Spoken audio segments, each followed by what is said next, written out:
Good morning, everybody.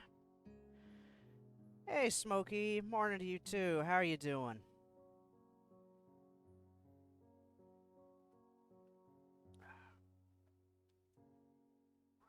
Ooh, I'm still trying to wake up here, and I've been awake for 2 hours. Good, just woke up? Okay. Ah, that's good. It did just wake up, so hopefully you go from just okay to good. You know how it is. Okay.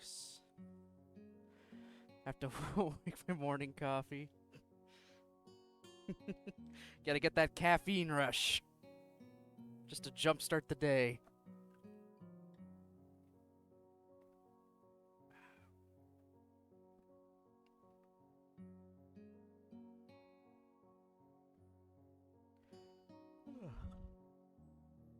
Alright, so again, I am back today with Katawa Shoujo. When we had left off, at least from last time, we noticed there was a lot of tension going on between Shizune and Misha. And, well, Shizune doesn't really know what the hell's going on because she's too focused on preparing for a student council election that's still months away. We just straight up asked Misha, what's wrong? Did you guys have a fight? The short of it is, yes, they had a fight. But now Misha's just tired of fighting with her. But she still wants to spend a lot of time with her because, plot twist, Misha's gay. And she loves Shizune. So she kind of low-key hates us for dating her. And also hates Shizune as well because she keeps wanting to be around Misha. It's kind of weird. Misha did say she did confess to Shizune about a year or two ago. Got turned down, but Shizune still keeps coming around. Just because Misha is her friend. So Misha's just been trying to ignore it, but once we kind of entered the picture, it kind of brought up a lot of those thoughts and feelings again inside of her, and it's all just kind of came to a boil. So Misha's going through some tough times. Meanwhile, Shizune's just kind of too focused on other things to really notice her friend is, going through something.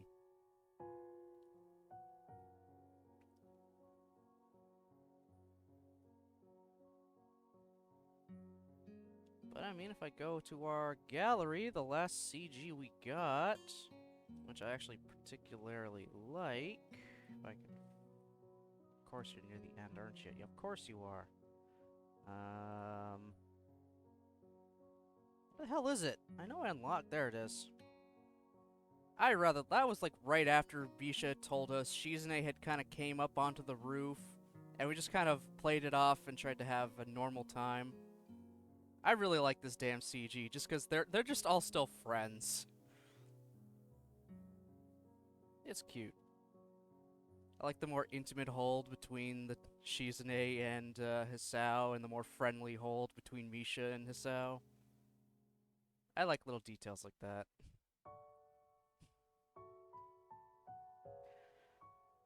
Okay. So, gonna load up our save and continue on, and because, well, one conversation and one confession about someone's true feelings isn't exactly gonna fix everything.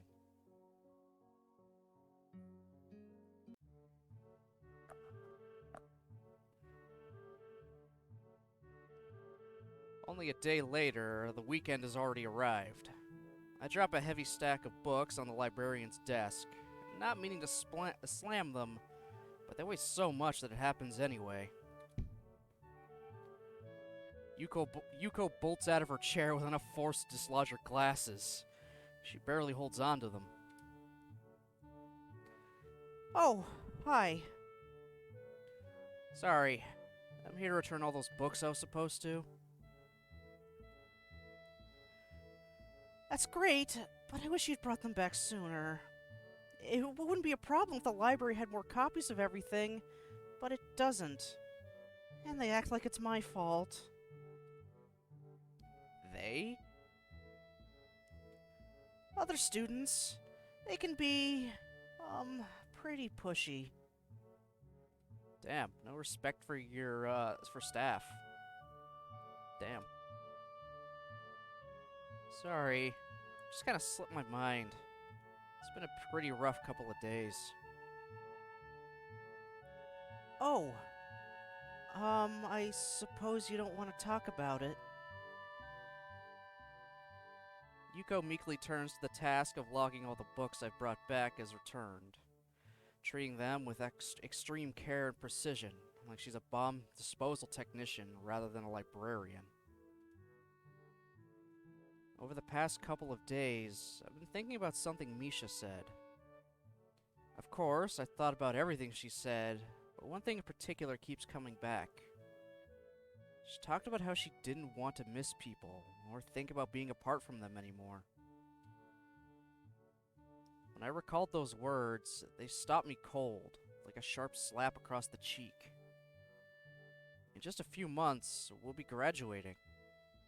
Misha and Shizune were nearly inseparable, but after graduation, they might never see each other again.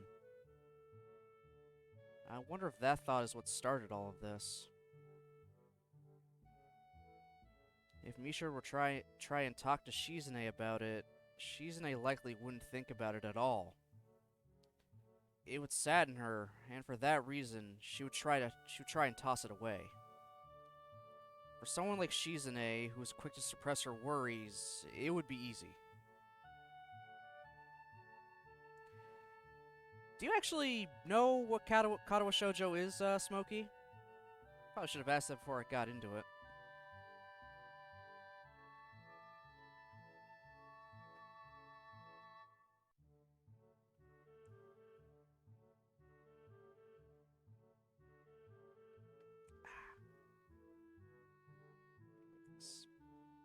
Snapping and cracking.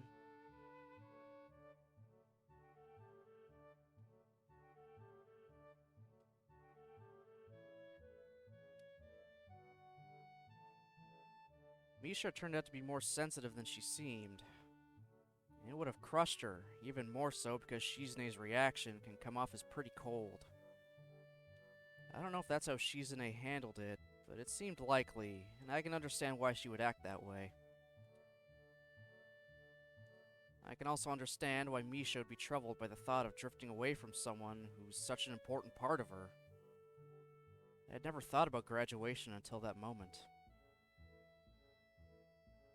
Then I began to think things like, has it really only been less than a year?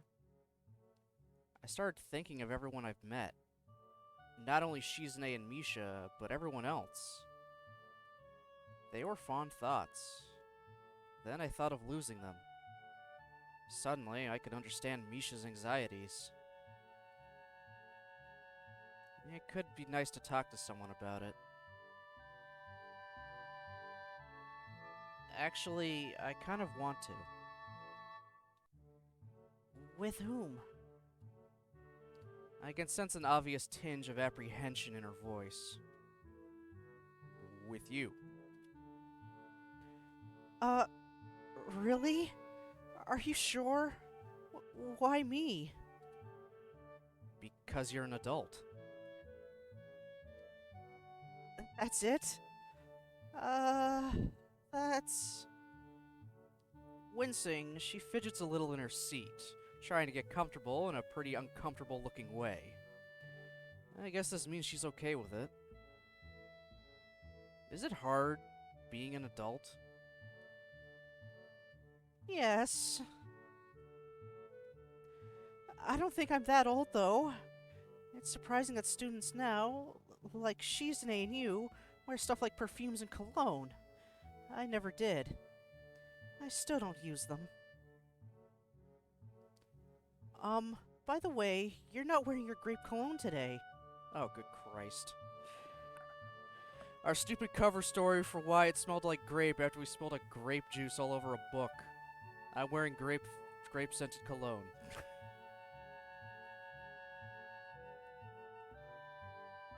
Yeah, it wasn't working out for me. Oh, that's good. I thought the same thing. Sorry. Yuko looks genuinely sorry, and I feel a pang of guilt. I smile, despite myself. A tiny lie like that can come back to bite me in the butt. For Misha, trying to conceal how she felt in order to put on a happy face for Shizune for so long must have been crushing. Someone I know brought up that we're going to be graduating, and I realized that I never thought about it before. I feel stupid that I can go so long and never think about these things. I've met a lot of great people, and I've never thought about what it's going to be like to graduate and may never see them again. There's still ways you can keep in touch. Yeah, I guess. I feel childish. I know everyone's going through the same thing, probably. I bet you hear this kind of problem a lot. No, I haven't been working here that long. I read about the same thing when I graduated from high school. I didn't go to school here, though. I also miss my friends. And I wish I'd kept in touch with them better. I should have tried harder. Yuko isn't really helping me feel better, and she clams up quickly when she sees it on my face. I don't want to look back and have those same regrets. I wonder if Shizune even thinks about that kind of stuff. Because she goes on sometimes about how she doesn't want to live with any regrets. Ugh, I gotta learn to read better still. Wow, that sounds impossible to me. I nod, only halfway wanting to agree. Even so, I think that's kind of admirable too. Kind of brave. Don't you think so? Brave is a new way to put it. Yuko shakes her head insistently. It's true, though. And also kind of intimidating. Jeez, you shouldn't be intimidated by high schoolers. I'll try. She's always gonna be intimidating. Yuko is just a massive ball of anxiety.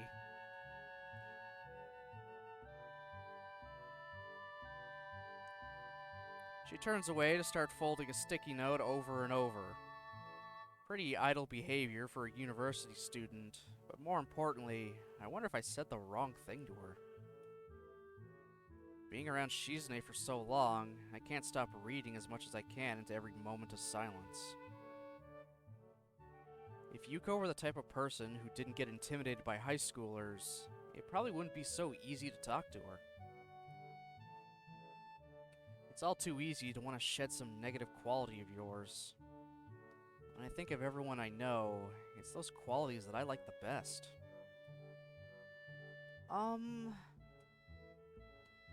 I don't think I really regret it. I thought, as long as I could remember the good times, that was enough. I don't know. Sorry. I notice a couple of students starting to trickle into the library and decide that my time is up. No, that was helpful. I feel like two of my friends are fighting because one of them is taking the fact we might not see each other again after we graduate really hard. And the other is probably being stoic about it, which only makes it worse. I don't get how I'm supposed to handle this kind of situation. Doesn't seem like the kind of problem where I'll have to end up taking a side, but it can turn out that way, and then I have no idea what I'm gonna do. You should tell them they shouldn't fight. I know. Fighting is bad. It's not Shizune and Misha, by the way. Okay. I wasn't really thinking that, though. How embarrassing. Even though I knew it would be, I still feel my cheeks redden. And even so, I still said something so transparent and blatantly a lie.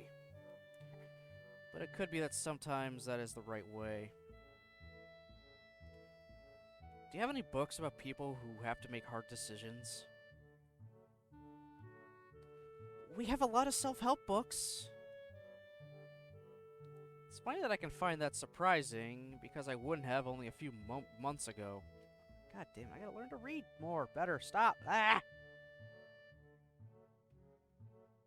I meant about, not for. There aren't many, right?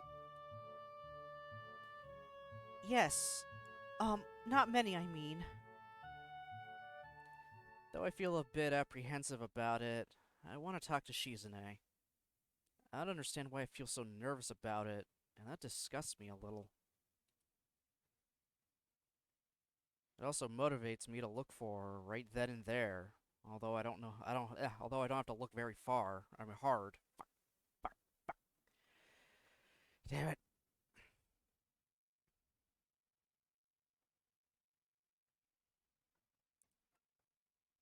I really should make a fuck-up counter. She's in the student council room, as always. Worryingly, Misha isn't with her. When Shizune notices me and looks up from her paperwork, the first thing I ask is where she is.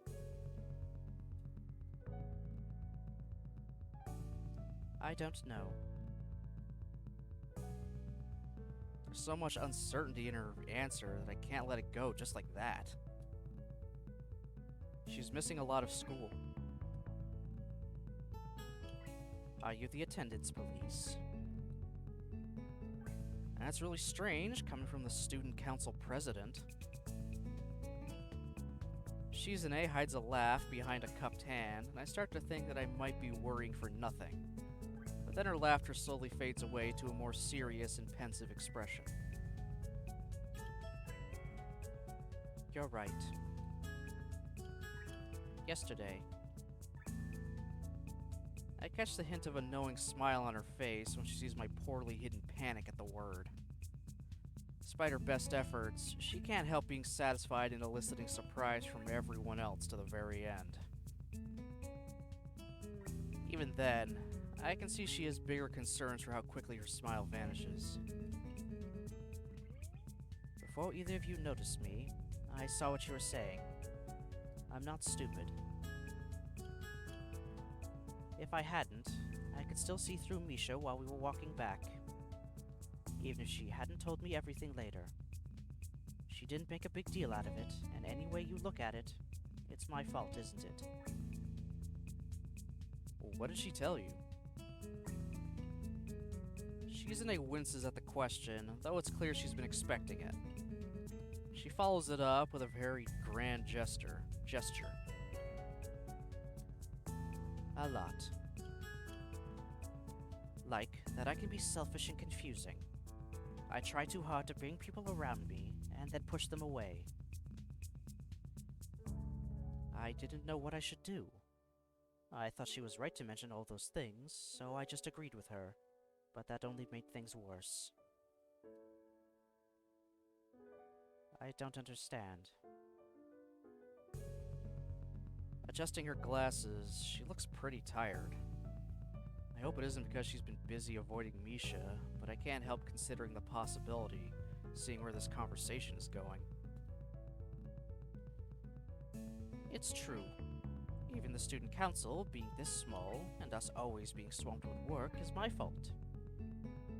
I might have even ended up driving a lot of people off and away from the student council, acting like that. Shizune wags a finger mischievously, acknowledging that might is an understatement. However, from how wearily she does it, it's obvious the humor is only to put me at ease, and therefore not genuine. Like Lily, for instance. She was the first person to join when I started trying to recruit people again after everyone else left, but they couldn't stand me, I guess. We managed to put together the last festival, and even ran a booth together at the last minute. But I didn't like her because I thought she was selfish, always holding us up in order to tend to one friend of hers or another, and leaving Misha and me alone to sort out things involving the whole school by ourselves. If there were any problems she was going through, she would leave us high and dry while she panicked over it and wouldn't come back until it was solved. She would focus on it 100% and be too preoccupied to focus on any student council work. That was the worst to me, that she could be so nice and still take so many people for granted. Why even join the student council then? It seems so short-sighted and selfish, don't you think? But it's actually me who's that way. Like Misha said, always trying to pull people close to me and then shutting them out. That is how I've treated her, which makes me a bad friend. And it feels like I did the same thing to you, then, so I guess I'm a bad girlfriend too. Even if Misha says that you might as well replace her. I'm angry that I screwed things up enough for it to get this out of hand. All I wanted was to... She pauses to look for the right words, tenting her fingers in concentration. Make people happy, I think. Even though that seems like a simple way to put it. As she rests her head against her hand, Shizune's bangs fall delicately across her eyes, hidden behind those polished glasses reflecting just the tiniest bit of light. It may be wrong to think so, but right now, she seems especially beautiful, like a more complete person. It's like this is my first chance to respond to her outpouring of emotions. Replacing Misha as Shizune's interpreter? Misha must be joking. It took all my energy to keep up with her just now, her signing filled with gestures that I've never seen before. Likely their habits picked up from Misha and developed from years of them being together. I could never replace someone so close to her.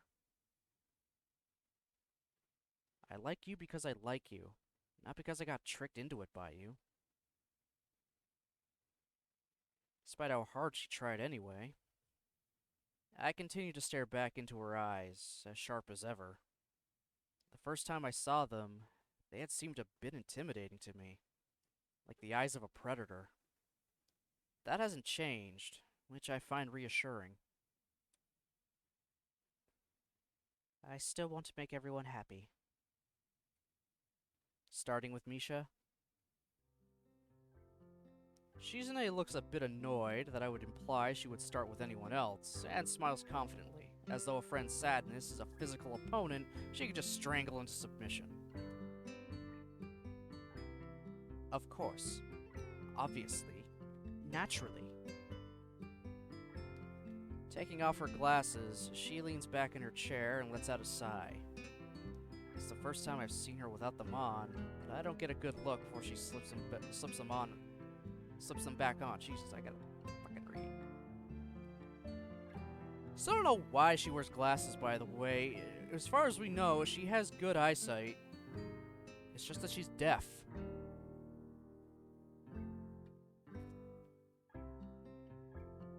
So, yeah, there's like, why do you wear glasses? Then again, her little brother also wears glasses, so...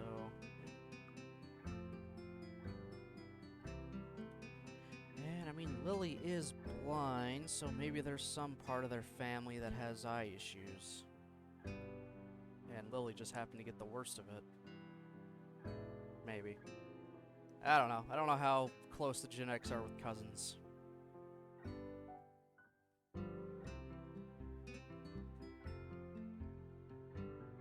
But I'm too tired to start today. First thing tomorrow. Do you want to help? Yeah. And I have other student council stuff you could help me with while you're at it. Although it turns out there isn't much other work at all.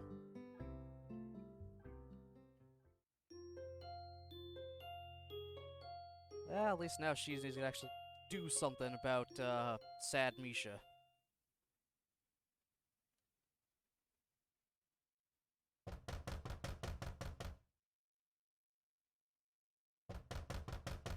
There's no school today, so I expected to be able to sleep in late. Unfortunately, I'm awakened by someone mercilessly pounding on my door at 8 in the morning. At first, I think it could be Kenji, but when my shouts of annoyance go unanswered, I realize it's Shizune. She immediately backs away from the door when I open it, quickly concealing something behind her back. Kind of ominous. What's that? Is it a surprise? I don't really like surprises. The displeased expression on her face says that she wants me to stop being such a wet blanket, but she's too busy fumbling with what's behind her back to sign it.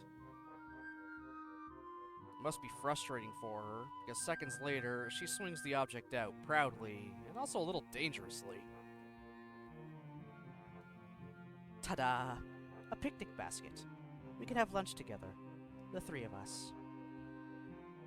It's not really a basket. Looks more like a plastic bag. Taking a quick look inside, I can see most of the food inside is also store-bought, not homemade. Some items still have the price stickers on. There's a very diverse selection here, though. Even a tiny tin of caviar. I'm slowly becoming more impressed with this lunch. I pick a grape out of there and pop it in my mouth. Don't just take things like that. I spent all night perfecting this final weapon. Shizune places it down on the ground to free up her hands and immediately starts playfully tapping it between her feet like a soccer ball. Definitely not what you should do with it to anything you're gonna call a final weapon. All part of my get Misha to stop being so depressed plan. I stayed up all last night working on it. When we tried to order it last time, Misha barely got anything, and used it as an excuse to leave early. I won't let it get off so easily this time. The food is already here. She'll have to sit down and eat with us. It's the perfect bait. Doesn't everything look irresistible? I tried to make it myself, but I don't know how to make it look all fancy, so I ended up buying everything. Still, looks delicious, doesn't it? It should be. She's very perky today, juiced up on the thought of cheering Misha up. Although it's odd to see her so happy about it, I know she's just as unsure now as she was yesterday. The only thing that's changed is that by viewing it as another sort of challenge for herself, she can put her worries aside and throw herself into it recklessly. Of course, she just turns it into a competition. But I mean, if it gets the job done.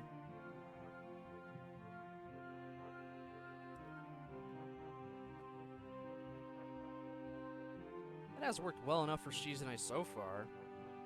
I wouldn't be surprised if it's the only way she knows how to live. It's a little early, though. It's already 8 in the morning. That's late. Even Misha gets up at 8 or 9. She goes to bed at 7 p.m., but that isn't important. It's very important. Shizune ignores me, gagging my hands by taking them in hers, instead of a more proper rebuttal. The way she lingers against me for a moment, longer than expected, feels really comforting. The point is, she's awake right now, walking around somewhere. Let's go find her. She sprints out the door impatiently, and her gusto as she drags me along looking for Misha makes me feel more like I'm following a hunter on safari than looking for a mutual friend. I feel feeling really animate today. What the hell?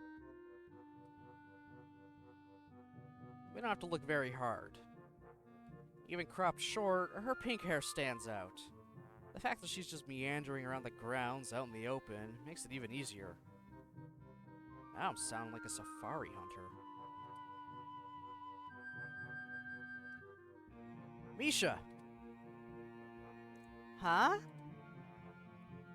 We were just looking for you.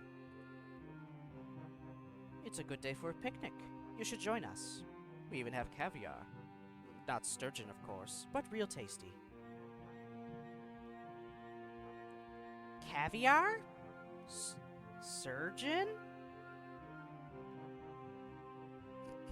Oh, good lord. I feel like I don't even know anymore. I'm feeling really today.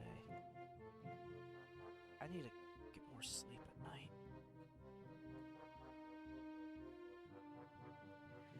Whatever, as I keep going, I'll wake up. I know it. Apparently finding it annoying to have to explain anything at length with only one hand, Shizune gives up quickly. Fish eggs. What? It tastes good. Sorry, Shi-chan. I think I'll pass for today. When Misha starts to walk away, Shizune holds the bag out towards me, needing me to take it so her hands could be free. As soon as it's out of her hands, she darts in front of Misha, cutting her off.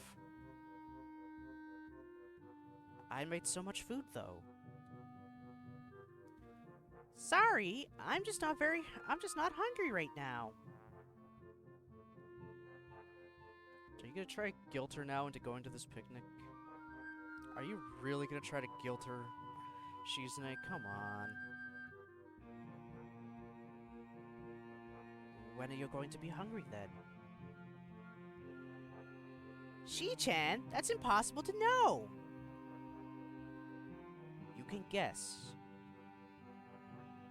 The tension between them infuriates Shizune, and she's trying to deal with it by trying to tear through it. That approach isn't gonna work. I'd thought and hoped that Misha had gotten herself together, but I guess she was just cut too deep by what happened. In that case, it's really out of anyone's hands. I believe that Shizune might understand that on some level. If she didn't, she wouldn't have any doubts at all. Because she can't speak, though, I've learned to notice her hesitation. It's very clear.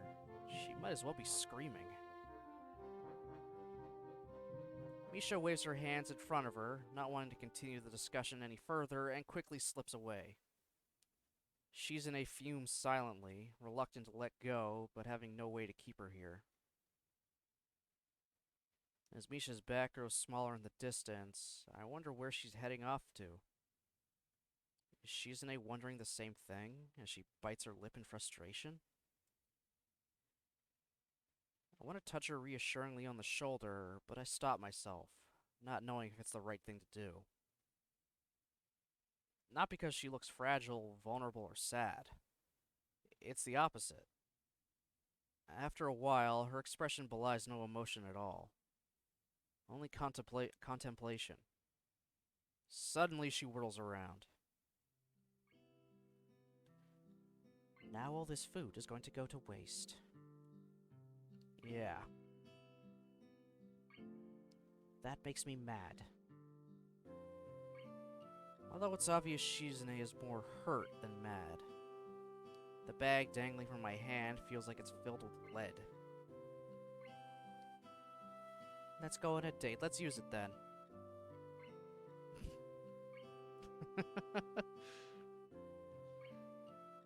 They have the same thoughts.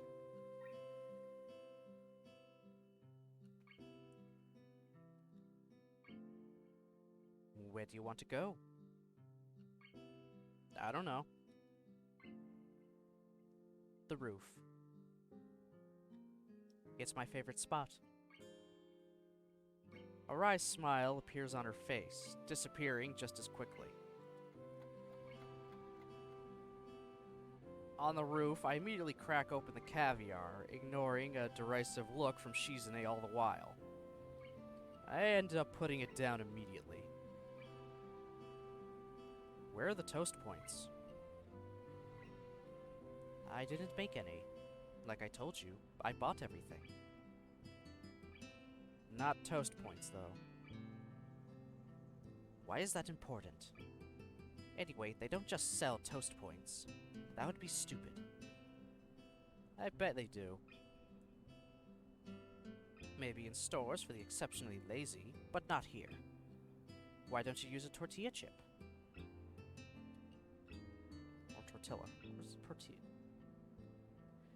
Is it actually pronounced tortilla, or is it actually tortilla, or is that two separate words? I cannot remember. Pronouns. Thank you, Google, my best friend. Tortilla. Okay, it is tortilla. So people just saying tortilla are just being, you know, obnoxious. A tortilla chip is not the same. They're both triangles. Stop being such a princess. I didn't know there was a proper way to eat caviar. This is the first I'm hearing of it. It's not the same thing at all. I can't be decadent like this. And anyway, how can she not know? She lives in a huge mansion. Shizune takes the opportunity to scoop half the tin onto a single chip in the meantime. Hey! I'm sure it doesn't even taste good like that. There's too much food here for 2 people. Because we can't communicate with each other while we eat, both Shizune and I have a lot of time to sit in silence and think about the fact that Misha, the person she set this all up for, isn't here. It's annoying that she isn't here. I can't even enjoy my meal like this. I stare at the paper cup next to her, still half full of juice. I thought you didn't want all this food to go to waste. I wanted Misha to be here too. That was the whole point. I wasn't able to accomplish what I wanted to, so it doesn't taste good. You should eat it. Eat more. I want the fried things, though. You keep eating them all, even though you say they don't taste good. Fried things are always delicious. There's always an exception for them. You'll get fat. I think you're being too aggressive. It's like I told you yesterday. I'm only trying to cheer her up. Yeah, but it seems more like you're planning a military campaign. I'm only trying to take it seriously. And this is the only way I know how to do it seriously. I feel so powerless. I hate it. I can't even yell at her too, even though I want to. Yelling is for serious occasions, right? Yeah. Tell that to your fucking dad. You should yell at Misha for me. You can tell her I want her to stop being so down. Even if she feels sad and alone, it's no reason to stay gloomy forever. Shizune, it doesn't work that way. Why don't you? I already did. Over a game of dice. Under over, to be exact. I won. 5 times. Only the 2 of them would take so much pride in winning games of pure chance. Then, I tried to talk to her, but it didn't go so well, obviously. Well, so did I. I tried and failed. My goal has always been to do everything better, though. Yeah, your one-upmanship is really something. But I failed too. That's why I want your help. I don't understand what I'm supposed to do anymore. For someone like Shizune, who's only ever interacted with the world by locking horns with every obstacle in her path, understanding only goes so far. I want to tell her that she doesn't have to worry. And she's great at cheering people up, because she managed to cheer me up my first week here. In retrospect, I must have looked like kind of a dick, being in such a sour mood from the moment I came here. even though I don't think I was being unreasonable. Even having months to digest it, finding out you have a heart defect like I did is hard to deal with. I had had much less time to mull over suddenly being transferred to Yamaku on top of that. No, that's okay. That's alright. Don't gotta apologize.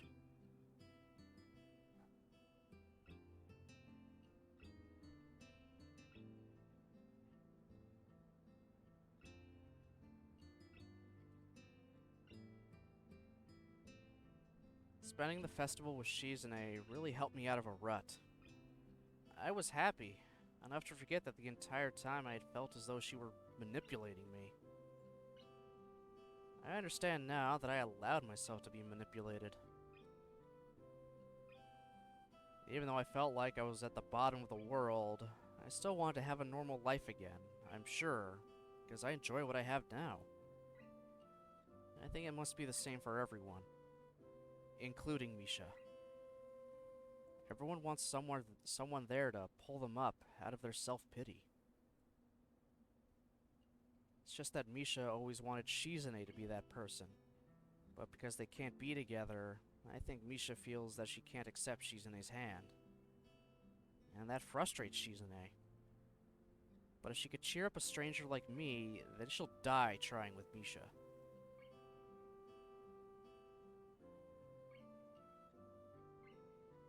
Hey, Jen. How's it going?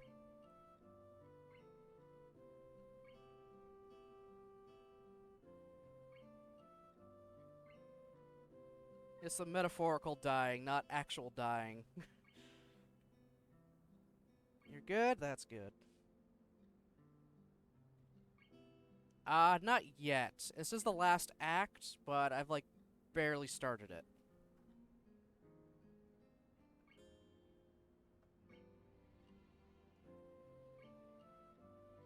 By barely, yeah, so yeah, there's still a bunch to go. Right now, we're just kind of dealing with the day after Misha's confession on the roof. And how she's honestly just kind of been avoiding Shizune more now.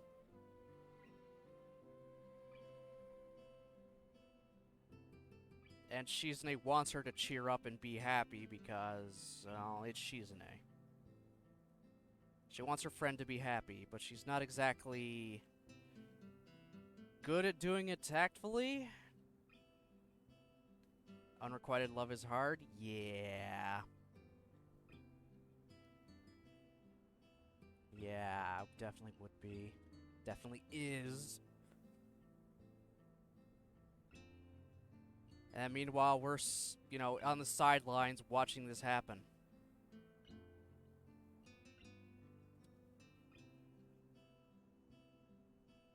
I can see it in her eyes, too.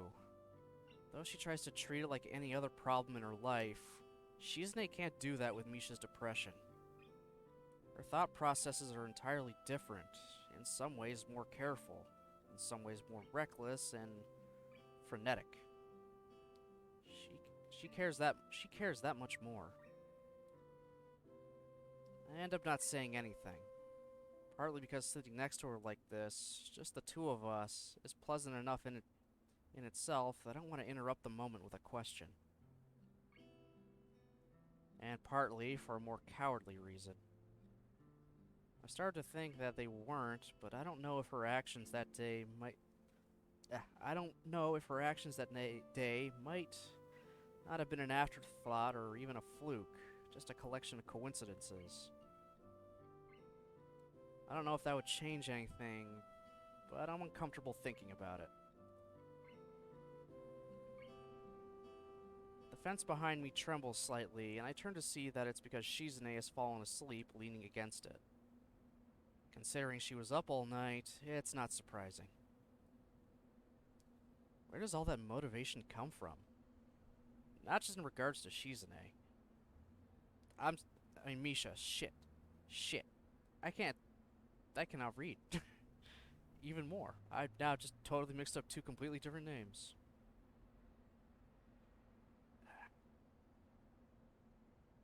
I'm cynical, so it's hard for me to just accept that anyone can simply be that strong.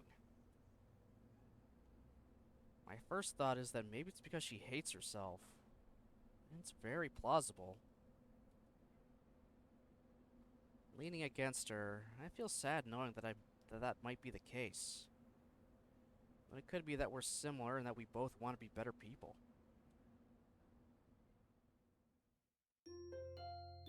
So, Shizune's first plan to try to get Misha to cheer up was to just kind of straight up get over yourself kind of way. Just stop being down, be happy. Obviously that failed. Her next plan of action was plan a picnic for the three of us to just have fun. Didn't work out because Misha just said, "No, I'm not hungry, see you later." Shizune is not a people person. As much as she wants to be. She just wants to make people happy, she's just not very good at it.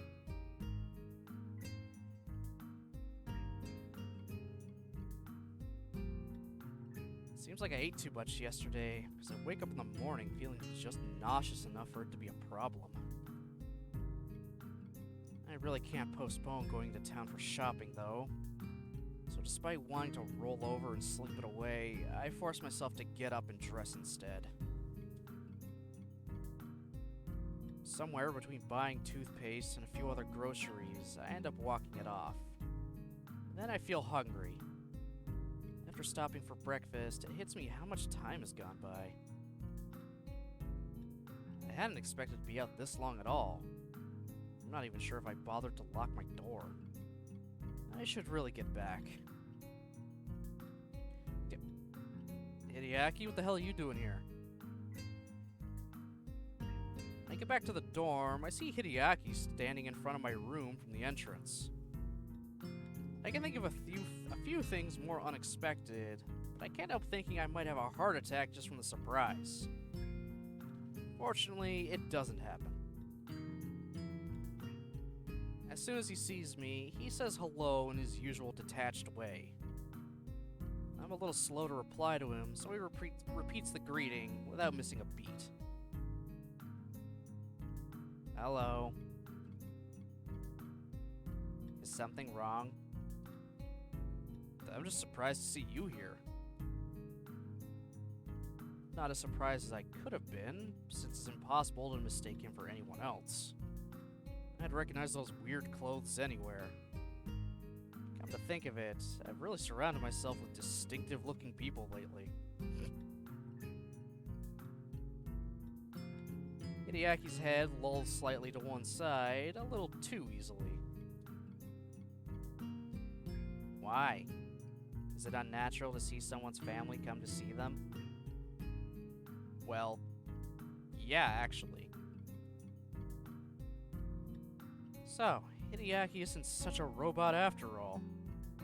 In fact, it's almost as if he's more caught off guard by the fact he can even be caught off guard, but he quickly recovers.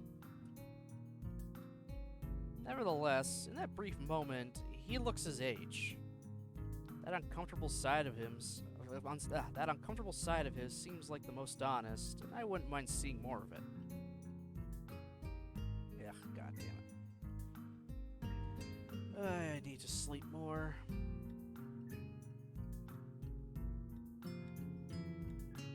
Not so much, though, that I'd go out of my way to pry. Only Shizune would be that zealous. That my thoughts get so far is proof she's rubbing off on me.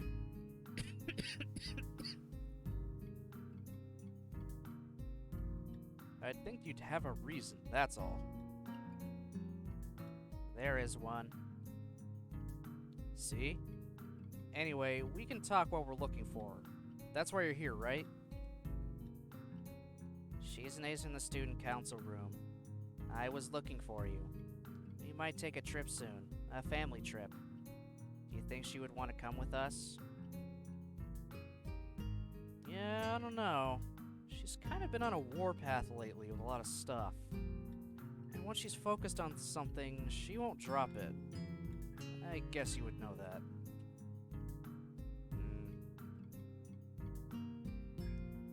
Hideaki looks much more at ease walking around than I did my first week. So, this is your first time here? Just throwing it out there. Of course, completely ignoring the surrounding environment could just run in the family. It'd explain why Hideaki seems so distant from Shizune. I get the feeling there's more to it than just her deafness. No, but this is the first time I could walk around so much. It's kind of weird here. I bumped into a person who told me women aren't allowed in the dorms. After I told him I am not a woman, he told me I was misleading, then accused me of being an assassin. Kenji.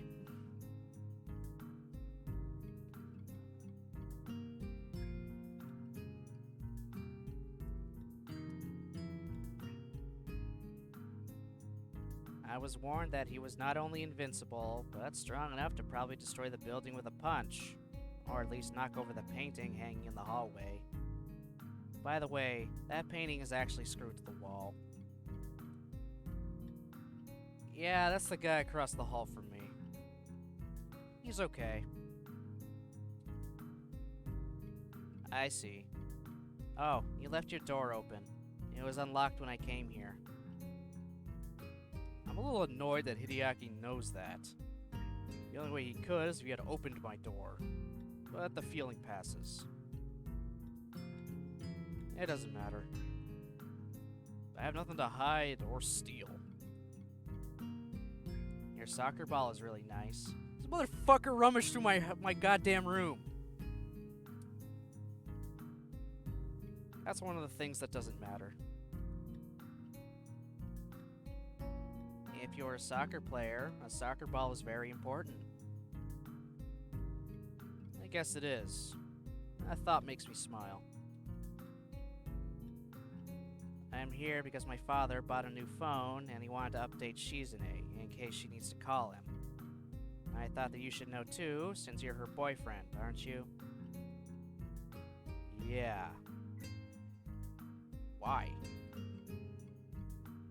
Just in case there is something wrong or she needs anything. It isn't what I meant, but I'll go along. Even if she did, she probably wouldn't call. That is how she is. Well, if you know, coming all the way here for that, though? You could have updated her via email. He does not like using emails. Gee, Jigoro doesn't like using emails? Is it just so there isn't, you know, a record of him berating people that could be used against him in the future and ruin all of his contacts as a nondescript consultant?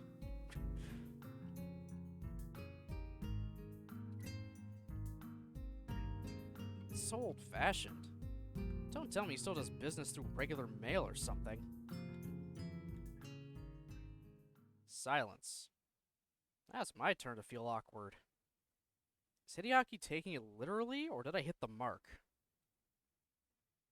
Nah.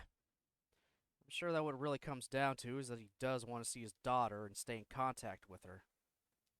In the end, they are still family after all, even though they play at being at each other's throats.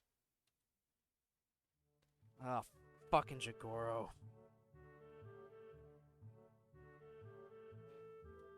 The door to the student council room is open, and Hideaki and I walk in on Jigoro in mid-rant. He sees us, but decides it's not something worth stopping rambling at Shizune over. This is really shaking my faith in my previous assumption. How the fuck did I do his voice again? I was in the student council. Our room was smaller. Colder, too. Like working out of a meat locker. Not like you spoiled kids. What a waste. Sitting here in your giant room, doing nothing. Aren't there only 3 of you? That makes having so many desks only seem like an unnecessary display of mindless decadence. Appalling. You must use these desks. You must use the desk you need and not one more. It is part of my code. Maybe odd of me to think so, but hearing only one half of a conversation is pretty strange. Also, that's some code. Now that I've arrived, he changes the subject and starts talking about the reason he's here. Hideaki and I are going on a trip. What are you doing? Does everyone who uses sign language mumble while they do it? No, but I'm just an amateur. It helps me think. It's kind of like a force of habit. Just an amateur. Unbelievable. Fine. He turns back to Shizune just in time to catch her shaking her head from side to side. Are you sure you won't be coming along? She reiterates the gesture. Fine.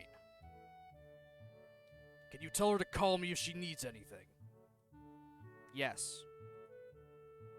I really think sending an email would have been easier, though. I'm not gonna read emails on my phone. If she won't speak, she can call Hideaki. I suppose if I have to be reached, you would have to call me, or that other girl would have to call me. Actually, all three of you could just call Hideaki. And with that, he swiftly turns and leaves, Hideaki trailing behind him. A long trip for something that took 5 minutes. Neither of them can express their feelings very well. In Shizune's case, I have to question whether she would if she could. That explains a lot, but she doesn't seem unhappy with the arrangement. Even so, I wonder if she might be. When the door closes behind them, leaving Shizune and me by ourselves, she lets out a deep breath that seems to echo in the silence of the room. It's totally ridiculous asking me to go on a trip. The timing couldn't be worse. It overlaps the student council elections for one. Second, I haven't even cheered up Misha. If you consider that, it's annoying to even have anything else to think about. Yeah, but you might be too focused on all that stuff right now. Shizune adjusts her glasses roughly. Completely 100% right. The minute I decided I was going to cheer up Misha, everything else went on the back burner, I suppose. I think your dad might care about you more than he lets on. Yeah, sure, he could probably does care about her, but he's just a big fucking douche.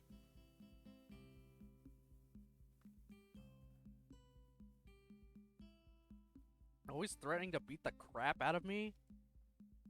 Mocking literally everyone. Trying to get your deaf daughter to speak.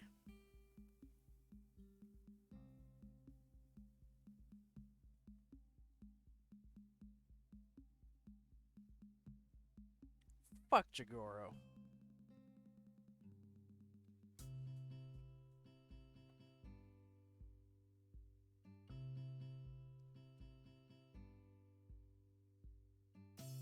He's just yucky? Yup. He's a bad dad. I'd say he's a fairly bad dad. But apparently a good businessman. I mean, what guy goes around with just carrying a fucking sword?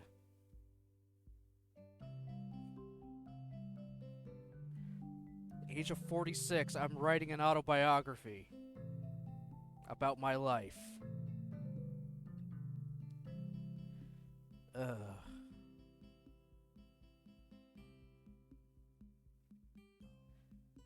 He's not a good... I do not like Jigoro one bit. And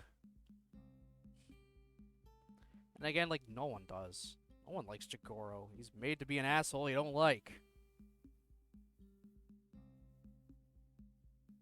Though it kind of shows a few things. The way his attitude is, and, you kind of see some of that having influenced how Shizune acts a little. Because she doesn't exactly pull any punches with her words. She just says what she's gonna says. She wants to say, berates people because she can. Yeah. So as much as we don't like Jigoro, you can easily see all the influence it has had on Shizune.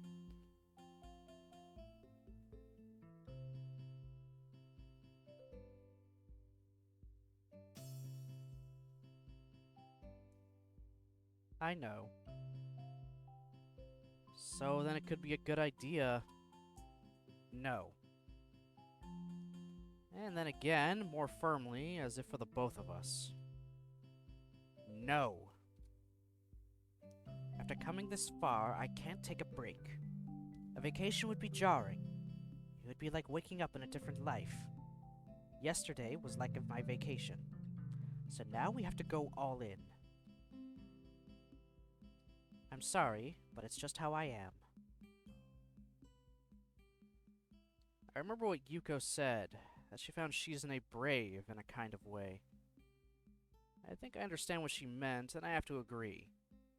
Even though it could also be called recklessness and foolishness and pointless stubbornness, I guess you could call it bravery, too.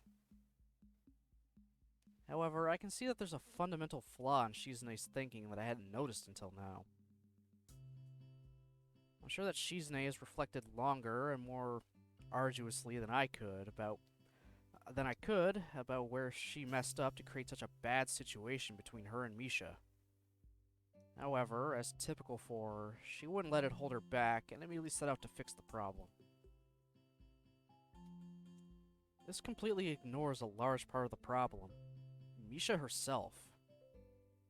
Moving from critical introspection to holding Misha up as part of a goal causes the person to get lost in the shuffle. Shizune has said a lot in the past few days, but nothing about how Misha feels. Shizune's way of thinking is abnormal. Few normal people would reject a friend and then expect things to go back to the way they were so easily. Shizune does because she sees life as, if I had to put it simply, capable of being segmented and compartmentalized. Misha, like anyone else, sees it as a whole experience. A long, continuous journey where one moment of heartache can follow you forever. For Shizune, an event is an event, and few of them cross over. Life is compartmentalized around triumphs, failures, and decisions, where each one stands as its own story. That's why the thought of a vacation is jarring to her. It's why she can only appreciate people's immediate emotions. It's exactly how someone obsessed with living in the moment would think, really. Likewise, Shizune can see Misha as a friend, but I doubt she's ever thought of Misha as anything more until recently, or questioned anything about her. Misha is Misha would be enough for her, even if to Misha it would seem unbelievably stifling. Shizune is just Shizune to herself. It's likely she doesn't even think about the after effects of her actions in the long term, as long as they stir up other people's lives. To Misha, though, I'm sure it made her seem almost heroic. Like Yuko admiring her bravery, and even myself. And Shizune's thoughts on that are sentiment. Damn it! And Shizune's thoughts on that sentiment are that it was good that she could touch someone's life. But it ends there. It's easy to captivate, much harder to nurture. On to the next thing. Thinking of life in terms of almost completely isolated events has a tendency to isolate a person too. Though she's trying to remedy it now, the point remains. There is simply no way Shizune could have avoided hurting Misha. Her emotional investment in Shizune was something Shizune couldn't account for, so she didn't. Combined with her personality, it was inevitable. Both of them have pretty much told me all of that in bits and pieces over the past couple of months I've known them. In the middle of considering their differences, an idea begins to take shape in my mind. Are you working on your plan right now? This second? Your Cheer Up Misha plan. Of course. I was thinking about it the whole time I was being yelled at. Flicking her glasses up the bridge of her nose with an oddly triumphant air, she taps her finger against her temple. Oh my god. It's multitasking. Really? Isn't it more like you're able to concentrate on something like that because you can't hear? Well, whatever. When I ask her what she thinks of mine, it turns out we've both arrived at a similar idea. Alright, cheer Misha up plan C. Because plans A and B failed spectacularly.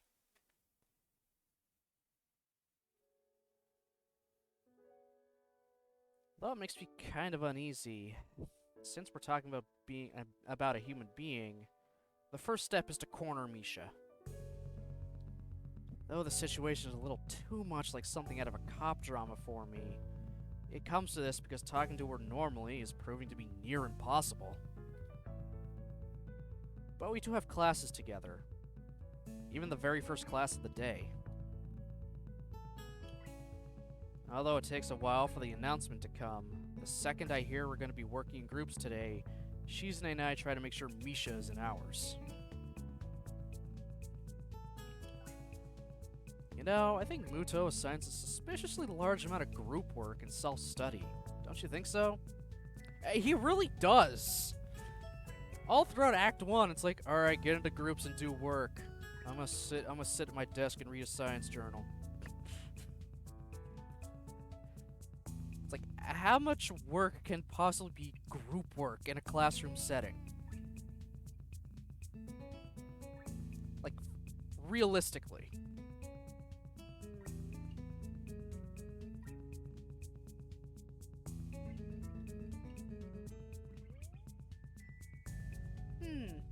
But it's easy, so it's okay, right? Yeah? There's other stuff I've been thinking about lately. That might not be okay though. That might not be blah, blah, blah, whatever words it's on there. Fuck, whatever.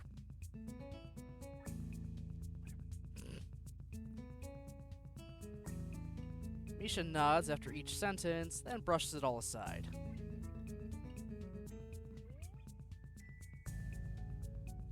I thought about it, and I don't do enough work when I work with you and Shi-chan.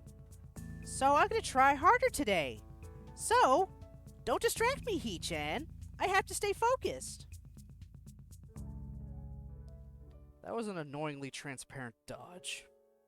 Shizune doesn't look too happy either, since Misha didn't bother to sign any of it, opting to twirl a pen with her hands instead. From the shaky way she was doing it, I'm sure it was so she wouldn't sign anything inadvertently. The way Misha looks, distracted and uneasy, I doubt it's because she wants to keep Shizune out of the loop for any malicious reason. Although it's still obviously a way of distancing Shizune from herself. Shizune wants to talk to you.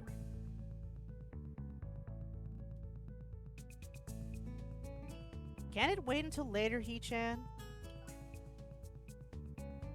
No. Why not now? We're in the middle of class. Now she's spinning a pen in each hand. Beginning to think her signing has turned into a kind of nervous tic for her. This isn't a good replacement, although the sight of her dual wielding is pretty impressive. After class, then. After class, I don't waste a second bringing it back up. As everyone else files out of the classroom, leaving the three of us alone, Misha takes increasingly longer glances in every direction except forward. Do you want to get something to eat? Why do you and Shi-chan keep asking if I want to eat something? He-chan? Because we're all headed to the cafeteria and we haven't eaten together in a long time. So why not? Is this about the student council?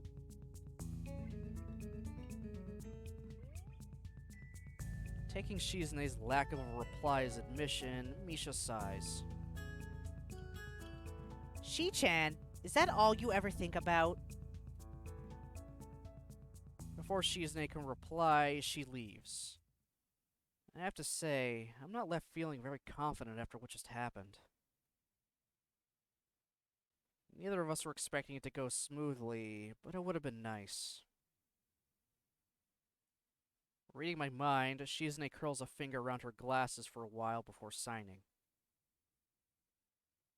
I know what you're thinking, but no. It's not that I think we should give her some space now. I told you I wouldn't give up so easily. Yeah, well, now I'm starting to wonder if it's not too soon. Cold feet? Well, I'm not going to. That would be giving up on her. There's a fine line between helping someone and smothering them. But I just want Misha to pull herself together and stop acting so weird. I know she can do it. Even if she wants to try, people don't change overnight. If they could, the world would be a much easier place. Okay, you win. Then I guess this is the part where we split up and look for her. Although I'm the only one who's really supposed to find her. If I run into her first, I'll call your cell phone. Smiling, Shizune takes out her cell phone, turning it on to prepare. I notice she has an extremely high number of unread messages, and looking at her expression, so does she. Twirling it around by the strap a couple of times, she grimaces. I don't like using this thing. Why can't I just snap my fingers? And then what? I'm not a dog. It doesn't travel as far as a phone signal. You're having a lot of fun with this, aren't you? Shaking her head from side to side, she continues. It's obvious where she will go. You can't look for her on the school grounds. She would want to go as far away as she can. Check the tea shop. It's usually empty this early. Misha loves to go there. She feels like skipping class, and she loves the parfaits they have there. You really know a lot about her. But she would overthink it and turn it into something that would seem a lot more backhanded than it actually is. So I choose just nod and leave instead, until I feel her holding onto my sleeve. What? I say instinctively, forgetting that she can't hear me. It feels nice that I don't have to do it all by myself anymore, because I can trust you. I'm really happy. Makes me happy to hear it. I can't think of a way to respond and end up only nodding again. Heading outside, I catch a glimpse of pink hair behind some other girl's head, and as I head that way, I realize that this isn't the way to go if you want to leave school. It's the way to the student council room. If I wanted to avoid Shizune, I wouldn't head there. Strange that Misha would go in that direction then, or would be going in that direction. Maybe she wants to talk things over with Shizune. In which case, I have to wonder if letting things play out naturally would be a bad idea after all. Especially if it seems to be going in a good direction. Suddenly, Misha stops and spins around, catching me by surprise. Surprise, He-chan! Were you looking for me? I had a feeling! I was gonna say, hey, I was just looking for you. I suppose it's no good now. She doesn't even finish with her sentence before she blows past me, heading for the exit. I have to admit that Misha is infuriatingly sharper than I had expected. Also surprisingly fast. Don't do it, man. Do not run. You will fucking die.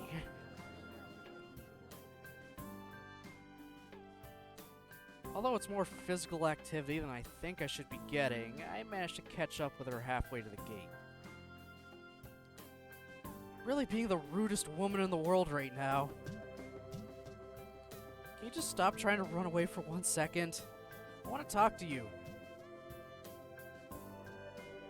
Misha turns on her heel, looking mildly amused, and raises her hands as if to tell me to go on. Now that I've got her attention, though, it's hard to think of the right thing to say. Where are you going now? The Shanghai. Can I go with you then? Waiting for her to answer feels like an eternity. It's almost as if I can hear my wristwatch ticking off the individual seconds. Okay then, He-chan. I get the sense that she only agreed because she doesn't want to argue anymore today. When we get there, a couple comes in after us, causing Misha to jump slightly at the noise. Seeing that it isn't Shizune, she relaxes again, smiling almost as usual to order a parfait from Yuko and sliding into the nearest booth.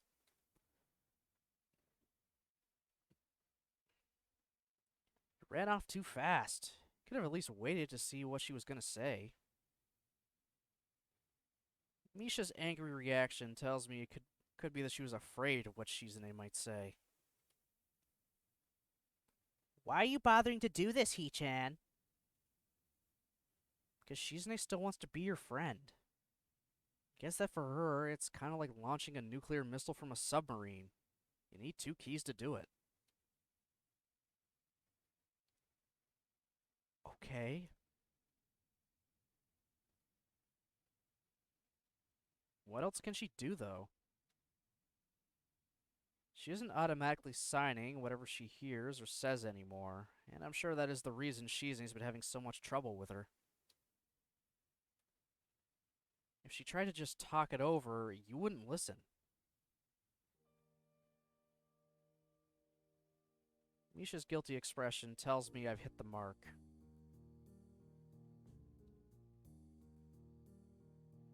Oh, hey, Zusi. What's up, buddy? What you doing, big fella?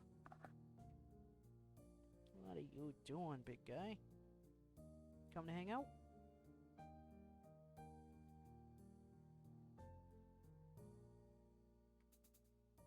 Lie down, buddy.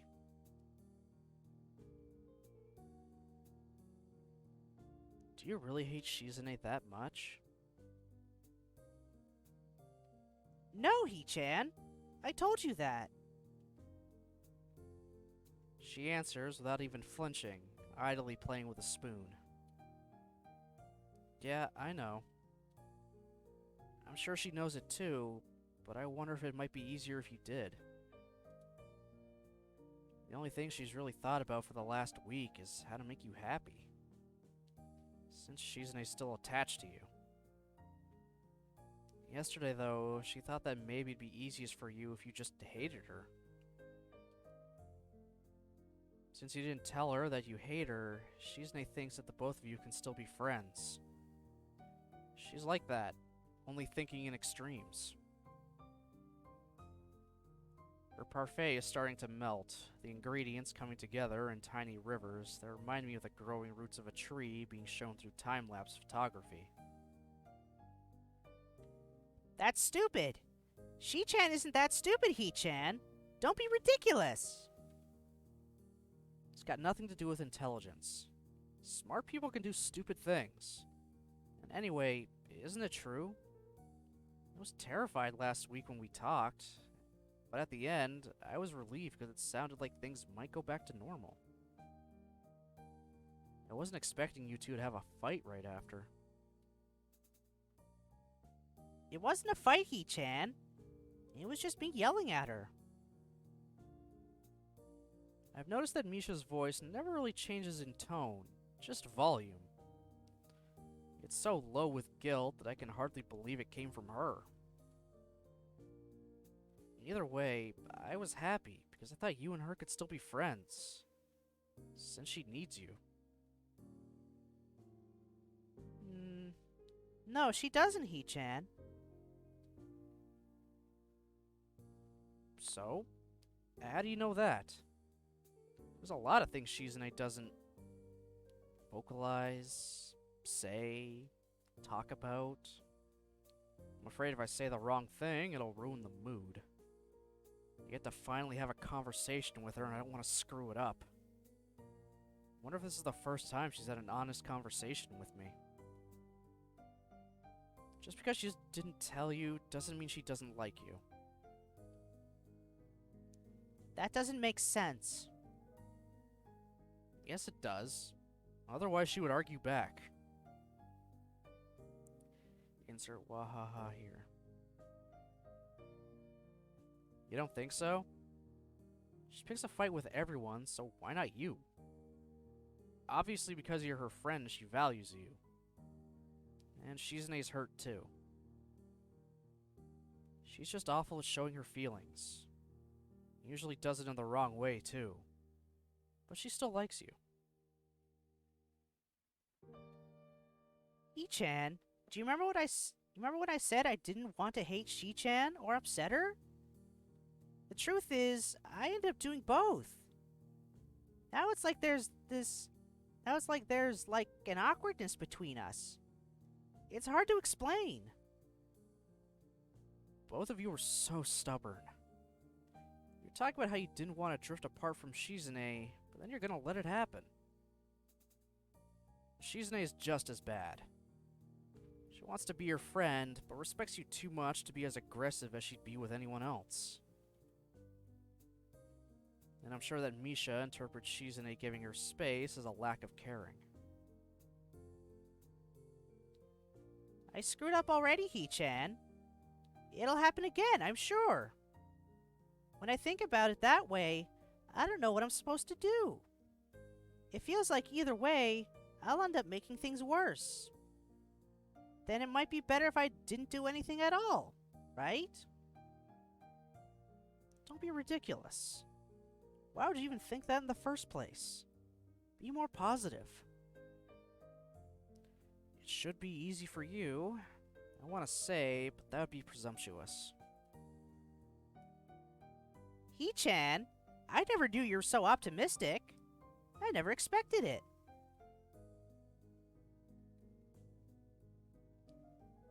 You always act so gloomy when I try and surprise you. No, this is a recent thing. Really. I just hate it when people give up easily now.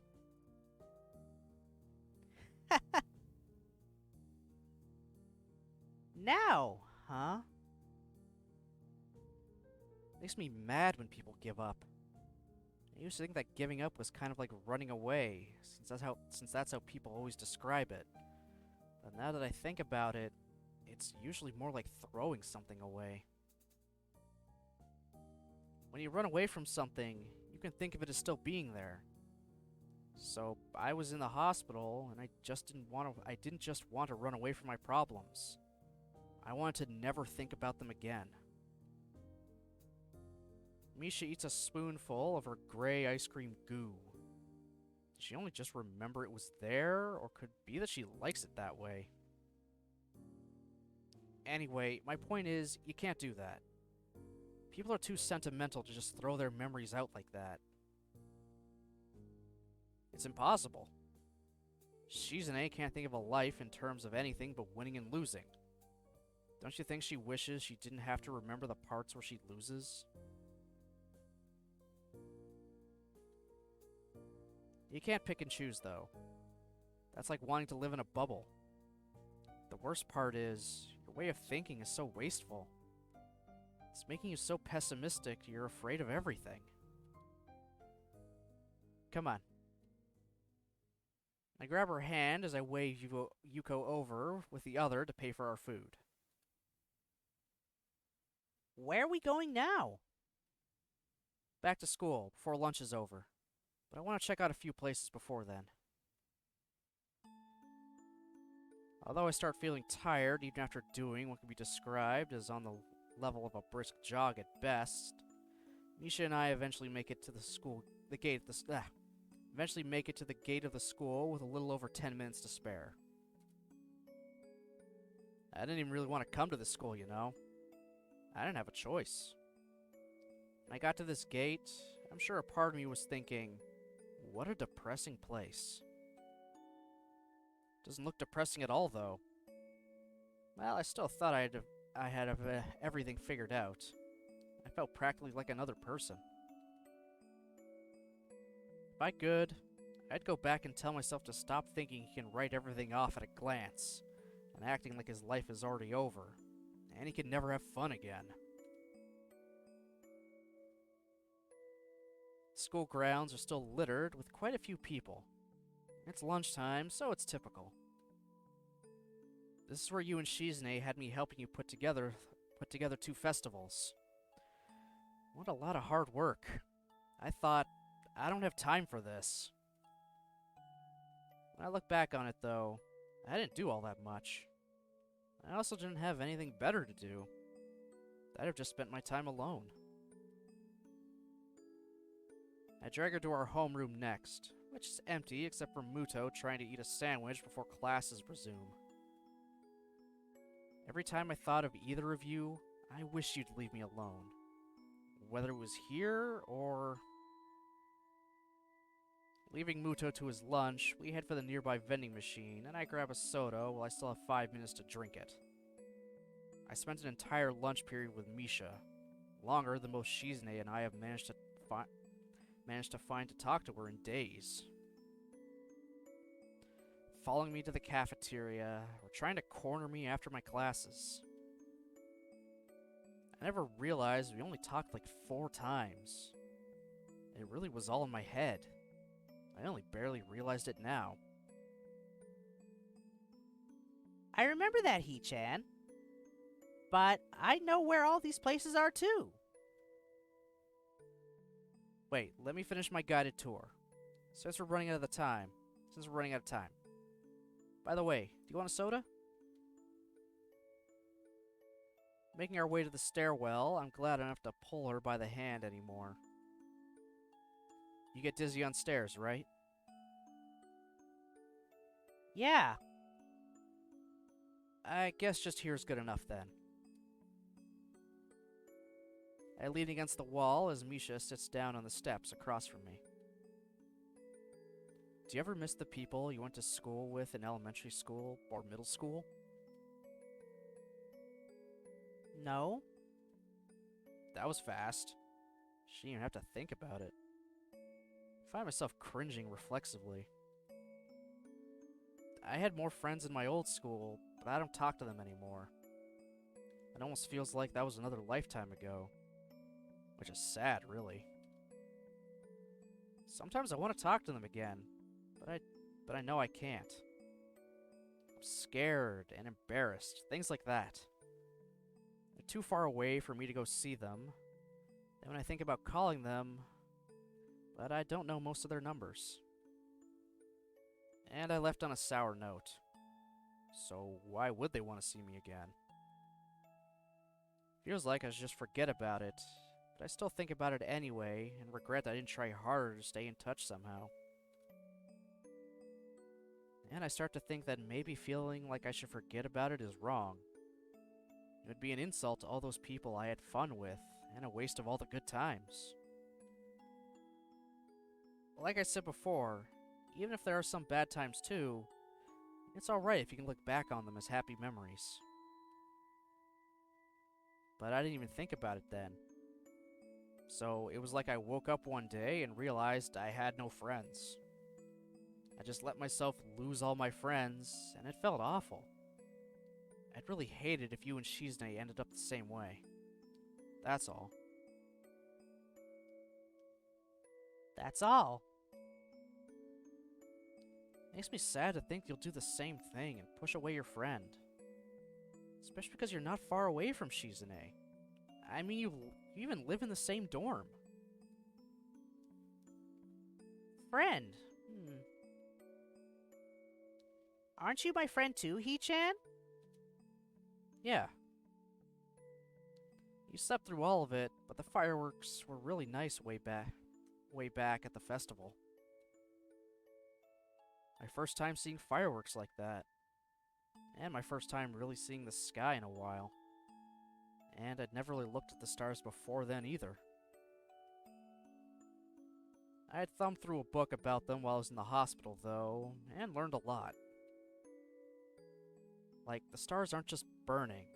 They're more like a constant chain of explosions, so far away that some of the stars I'd be seeing would have been burnt out for thousands of years already.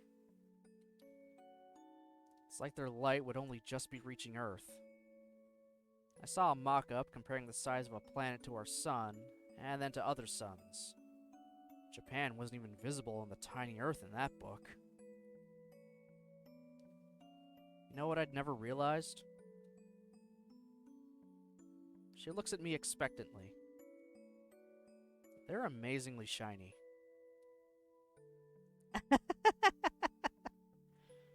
It's true.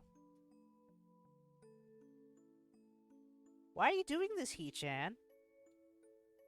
Doing what? I'm not stupid. I don't know. Bunch of reasons. Because you're Shizune's friend? And I liked how close you were? And maybe I'm trying to tell you that we all have our low points, but giving up is stupid. Anyway, it seems worth the trouble. That's the only reason? And you're my friend. That's it? Can't I do something for no reason? Insert wahaha here. You can, but I want to know. Well, what else do you want to hear? The bell rings before Misha can reply, so she ends up laughing instead. Okay.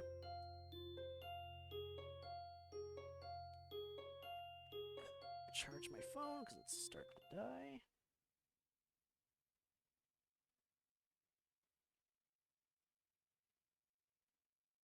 I see less of Misha in the following days. But I don't worry, because when I do see her, she looks a bit more like her old self each time. Once it's clear enough that I don't have to be afraid of it being my wistful thinking coloring my perceptions, I start to relax again.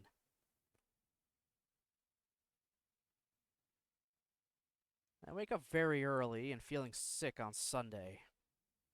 I went to sleep too early last night, too. Something's also wrong with my curtains, and they won't close completely. Because of that, I can't even attempt to go back to sleep. The sun hits me in the eyes every time. I'm sure this is probably why I woke up so early this morning as well. Being this sick and tired is a perfect storm of frustration. I'm almost glad when there's a knock at the door. Fucking Kenji.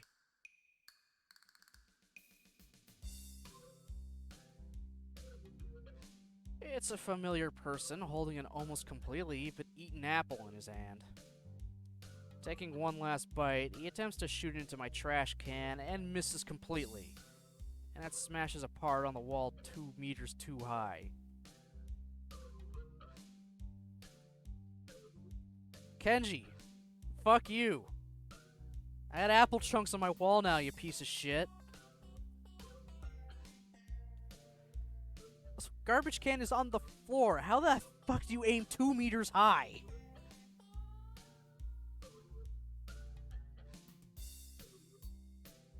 I just want to take that scarf and just...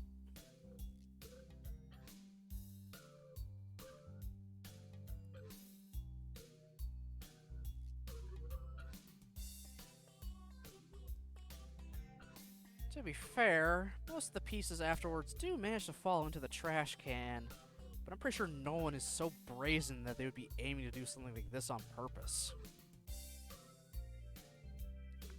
Perfect shot! Sup, roomie? I'm not your roomie. We don't live in the same room. It doesn't matter. It does. You should at least know the difference between living in the same building and living in the same room. I need to use your room. For what? I messed up. I should have said absolutely not. The student council keeps delivering my mail, even though I asked them to put it in my locker or something. But they keep putting it under my door, delivering my mail without me noticing it. So today, I'm lying in wait to catch them in the act. Like a detective or a safari hunter. I need to chill in your room for today and look through that little peephole, or I won't be able to catch them in the act. And maybe tomorrow, too. It'll be awesome. We'll get pizza on both days. Or should we get pizza on just one day and something else on the other day? But what? Yeah, which day is pizza day? Not today. Never. You know, I'm in the student council. Why didn't you just ask me about this? If he had, I would have been able to find out very easily and I wouldn't have to have Kenji in my room. It's a win-win, except I guess this way he might be able to get a pizza out of me. I started thinking that maybe that was Kenji's intention. But no, I doubt it. There's no way he could plan something that elaborate. You know? When they deliver mail? Well, no. They just hand me my mail when I go to the student council, usually. The point is, I could find out by asking them. Then I'd know, and I could tell you. That's how people find things out. By asking.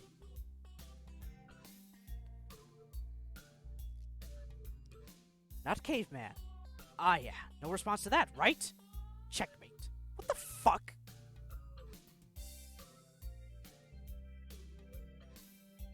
Kenji? Can you get off my screen?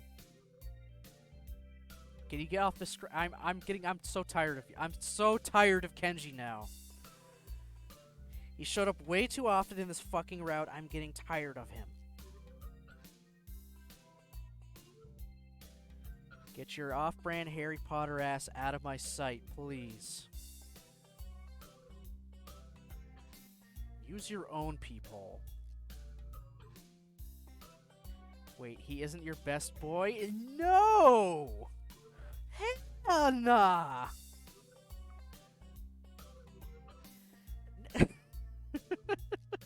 No way! Oh, fuck. Fuck Genji.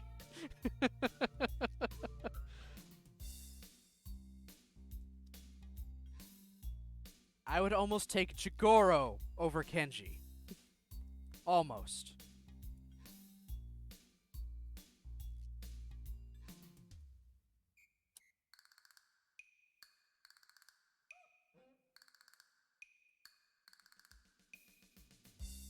What if they see me? They can't. That's how peepholes work. It's like a one-way glass. For real? Well, no way. They'd be expecting me in my room anyway. They'll sense my presence and know I'm there. They'd never expect me to actually be in the room across the hall. I'm gonna go to the student council room and go get your mail for you right now. Then I guess I can't let you leave. That's dumb. What if I have to use the toilet? Your games won't work on me. I sit down at my desk and start doing my homework for the weekend. You know, you're gonna have to leave eventually, so you can't stay here forever or keep me here forever. I mean, this is my room to start with. Yeah, I don't think I can. What time's the mail usually come? Now. Why are women so slow? Why do you care so much about the mail anyway? Are you expecting something? I'm always expecting something. Not today, though. Do you want them to send something? Do you even send mail? Nope. That's how they get you. I haven't used mail since I was 8. Sent a letter to Lego, asked them to make Dragon Ball Legos. They said they couldn't get the rights and gave me some coupons. Totally worth it, but after that I made sure to stay off the radar. You don't use mail, do you? I wrote to my parents last week. But that's how they get you! Yes, I should have known. Maybe that's why they put a microchip in me the next day. So, the rumors are true. I'd like to know what rumor mill you got that from. I was kidding. It's a joke. Joke? Damn. You a joke on me? I guess that's how it feels. To have jokes cracked on. I never thought it would happen to me. This is a serious issue. Man, I think you're not appreciating the depths of my dilemma. It's a work in many acts. Complicated acts, with many players. It's really hard, okay? And after I'm done, I'm gonna eat a whole fish to celebrate. Ah, shit! I wanted a pizza now. I wanted a pizza, though. I still want pizza. Can I get fish on the pizza? Do they do that?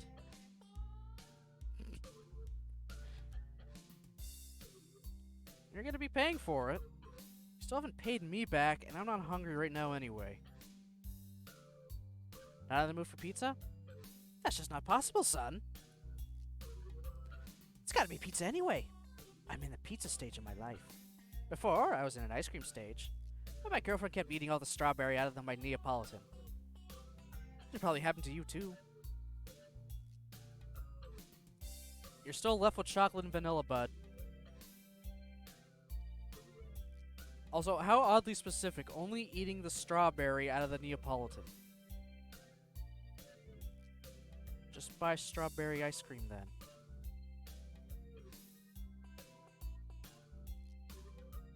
It's hard to tell if he's serious half the time. I can only see his expression when he's not nose deep in my door. I doubt that. Hey, you know I do have a girlfriend, right? Not Iwanako either. The student council president, actually. Old news. What? Seriously? I have my sources. Anyway, then it dawned on me that I'd gotten fat from all the ice cream. It was a rude awakening, like sleeping on a beach and getting hit with a wave that destroys your sandcastle. I started running. Had to lose the pounds, but maybe I was really running away from myself. A sudden and continuous knocking caused him to leak backwards far enough to hit the wall all the way behind him. I take the opportunity to walk over and open the door. Good morning. What's up? I hear if you salt the doorway, they can't enter uninvited. I'm not gonna put salt in my doorway. But you're considering it. Good. Good morning. You here to deliver the mail? Nodding, Shizune waves a couple envelopes between our faces. I take them from her, freeing up her hands for conversation. How did you know? How did you know?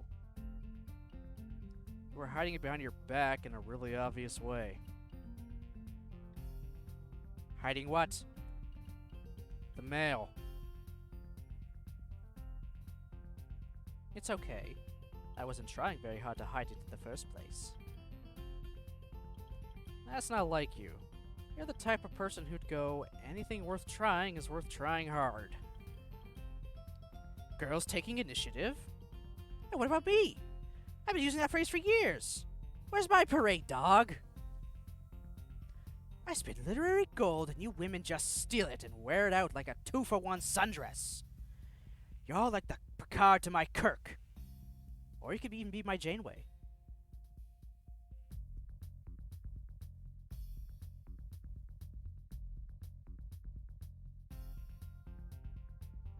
Kenji, no.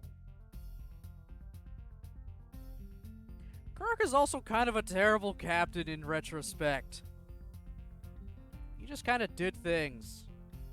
Gone to all these different planets, sleeping with how many different alien women.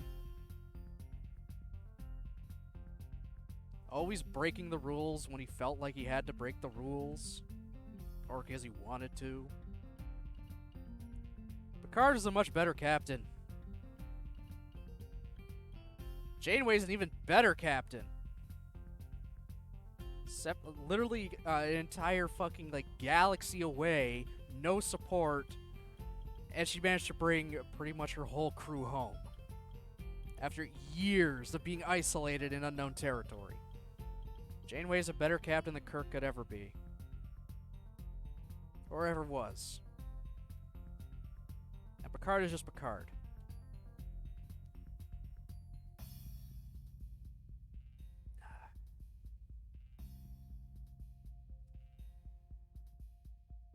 Not all the time.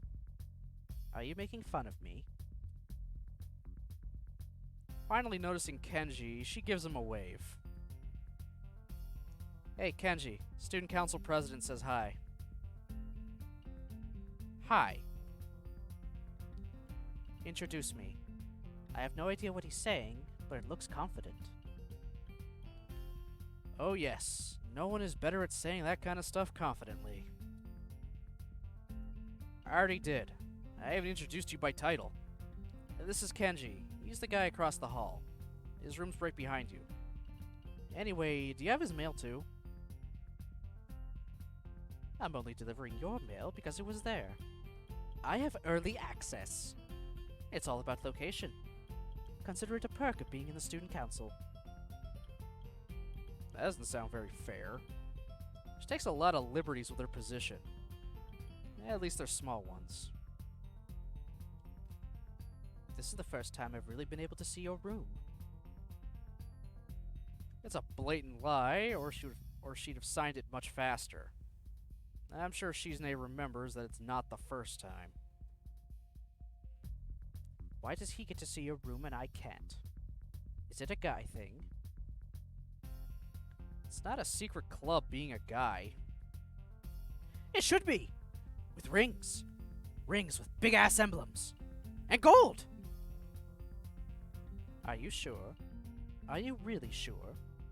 I always thought there was a secret brotherhood of men. Why is she ignoring me? God damn it. Let me tell her about the guy club. Also, what's up with the hand signals? Is she trying to hex me or something? No, stay out of this. I'll have to translate anything you say to her, and I'm not sure if I can even handle it. And she'll probably misunderstand it, and then you'll probably misunderstand the reply, and I'll have to translate your rebuttal. Rebuttal? What, I rebut? I like my butt. What is he saying? He says he has no rebuttal. Rebuttal to what? I haven't even begun to challenge him yet. I don't like the way she put that. So it appears that she wants to. But about what? It doesn't matter since it wouldn't end well. Don't pick fights where there are none. I've never met your friends. Why can't I? It looks like he's being passionate. I suppose that's the way he's flailing around. I suppose with the way he's flailing around, it would be stupid to expect Shizune to think otherwise. Anyway, I better change the subject. Not that it would likely to work on her, but I'm sure that she has to have come here for a reason other than just to drop off my mail. If it was something that tiny, she wouldn't even bothered knocking. You didn't come here just to give me my mail or chat up my friends, did you? Shizune snaps her fingers in mock frustration. It's as cringe-inducingly loud as ever. You're right. Let's go somewhere again. Do you have somewhere in mind already? You're right again. Let's go to the usual place. She whips out a bag of neatly wrapped containers from just outside the doorframe. I'm guessing they're filled with food, and this time, it doesn't look store-bought. Setting it down between her feet, she continues. Is that for me? This was the real surprise. See? I have to have something over everyone at the end. At the very end. I agree, in the way people normally do when someone makes a statement in front of them that tells more than what they meant to tell.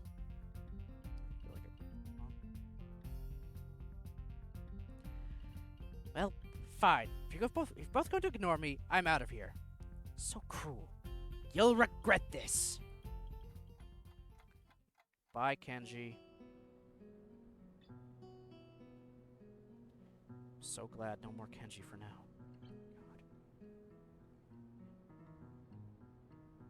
God. Not long afterwards, we find ourselves on the school roof. Is it normally deserted at this time on a nice day like this on the weekend? No, of course not. I can only think that it's because of Shizune. Not that clearing out a roof would require anything more than posting a sign on the door. The empty plastic containers Shizune had packed our meal in lie next to me.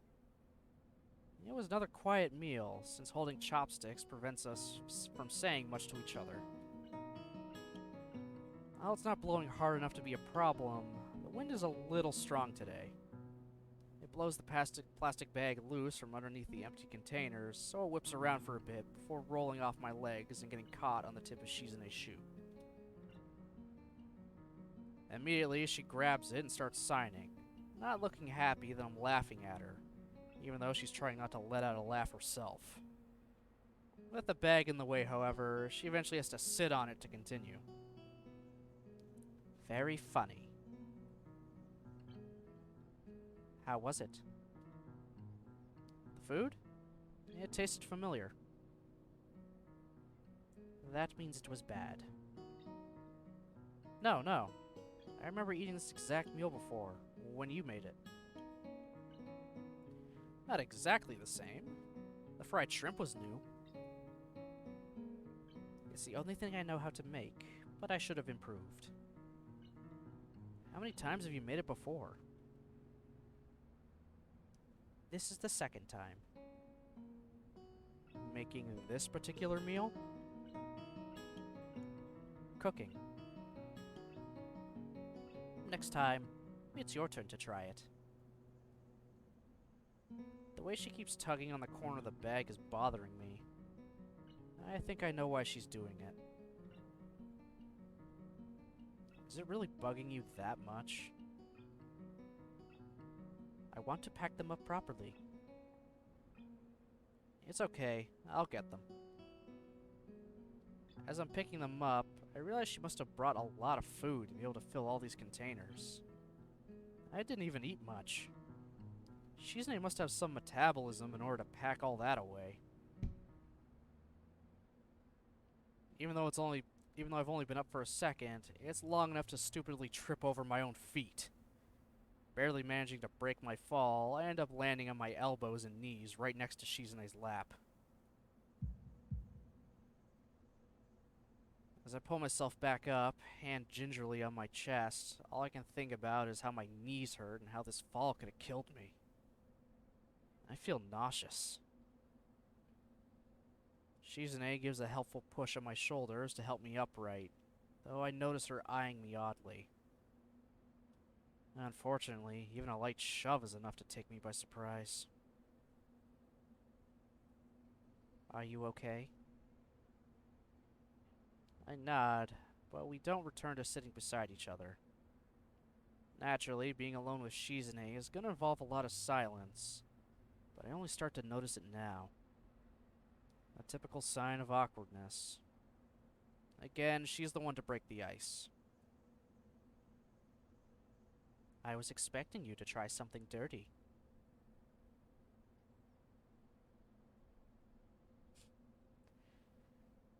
God damn.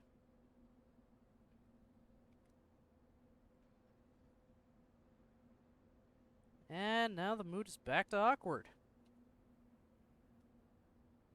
How's Misha?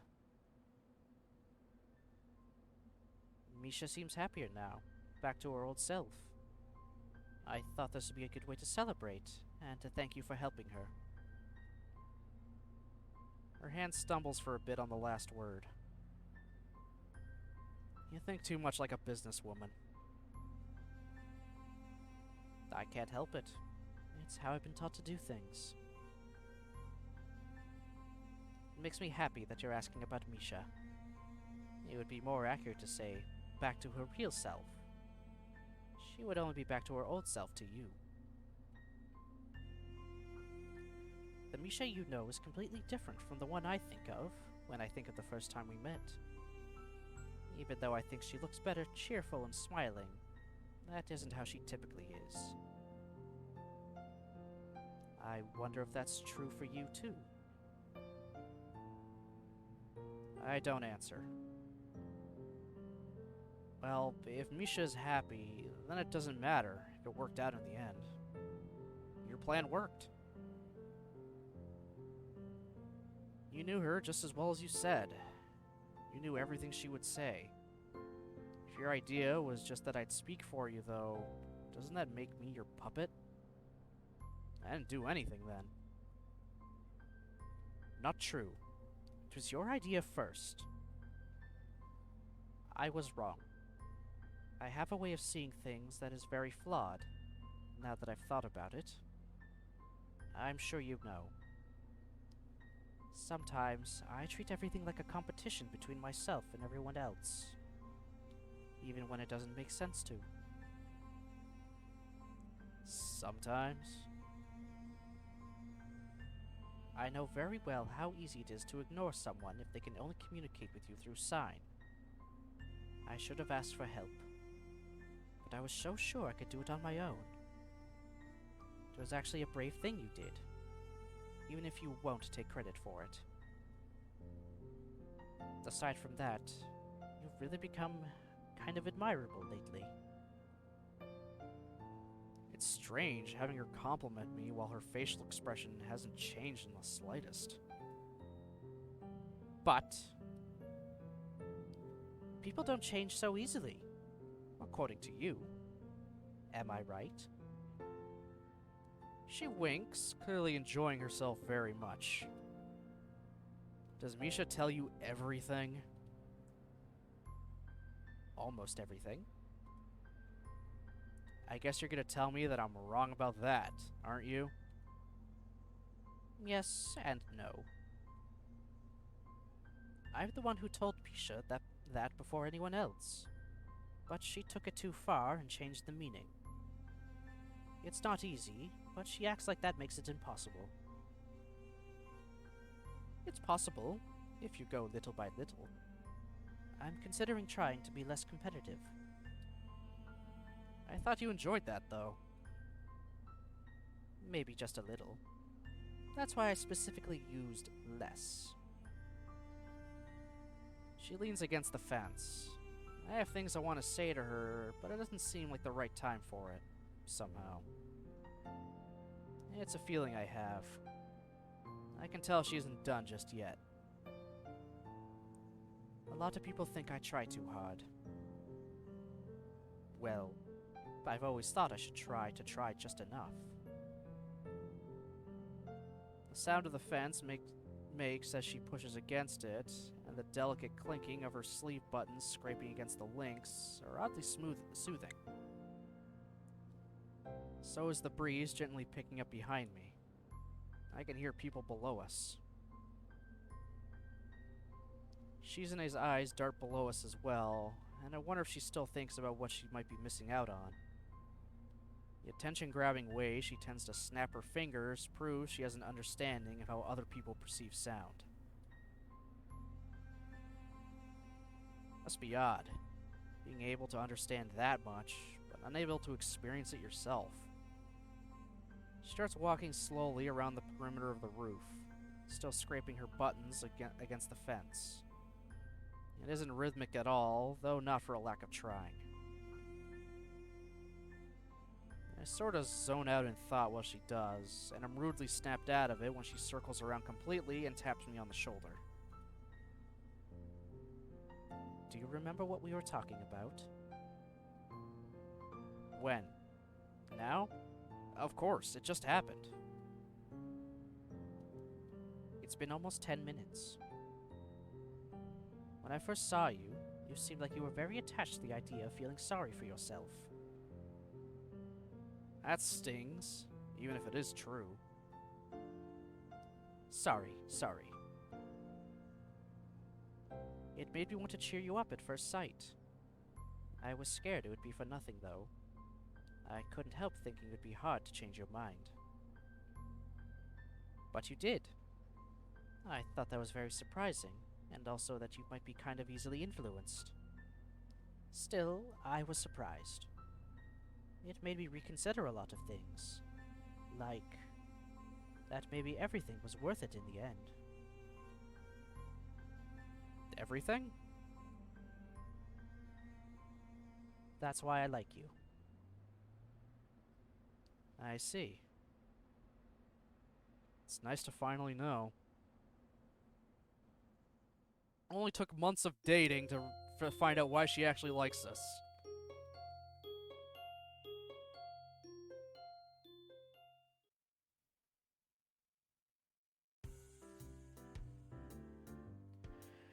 And remember, you have to take this job seriously.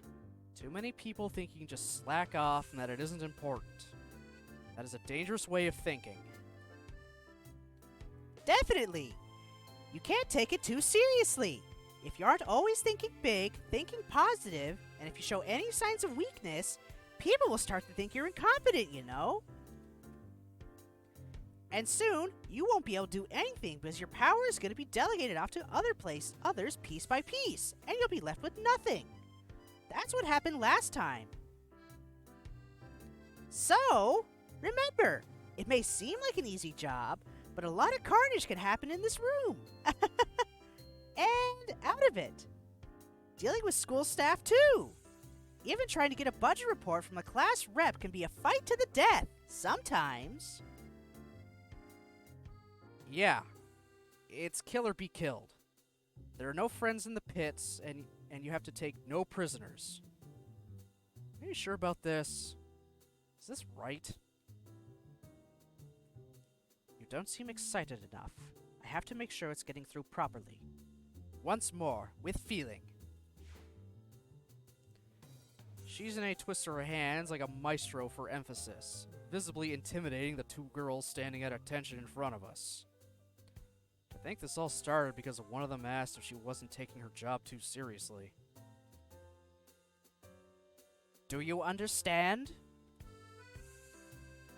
Do you understand? Pretend I'm shouting it.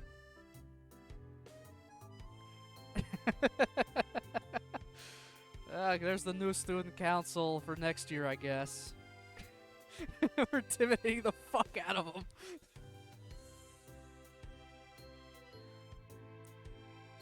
Okay. The student council is so weird. Yes, sir. Sir? Who are you guys talking to anyway? It's not weird. You have to think of it as a job. If you want, think of it like they are paying you with the right to use this great office. You want another lecture? No. You can go now. Just like that, the hour-long student council orientation is over. Personally, I thought it was about 50 minutes too long. I also found it funny that it incorporated a tour of a school that we'd all been going to for a while, but I guess it didn't hurt. I expect Shizune to fall back into her chair since she's been on edge all day, but she doesn't. She continues pacing the room restlessly. They still have a long way to go. Right now they're a joke. Eh? What? They think they can be the new student council. They're so unfocused. You can really see the lack of experience. This was our best year yet. I don't think they have what it takes to be our follow-up act. And I know there are more of them than those two girls. Where are they? They're like the heavily marketed but mediocre big-budget, critically panned sequel to the acclaimed low-budget sleeper hit. Eventually, she does stop and sit down. Are you gonna miss it? Obviously. I'd be happier if I didn't have to leave too. I like being in the student council, even if it can be tiring too. Yeah, it's definitely tiring. Only because She-chan is always trying to do more than she has to. You're forgetting that if I did the bare minimum, we wouldn't do anything all year except hand out flyers, collect surveys, and plan the next student council election so the next student council could sit around and do nothing, another year of doing nothing. Jesus.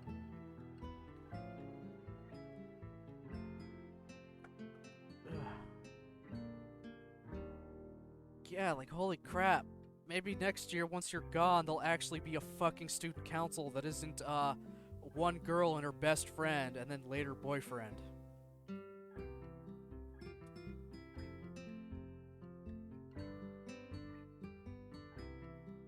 Asking me to let that happen?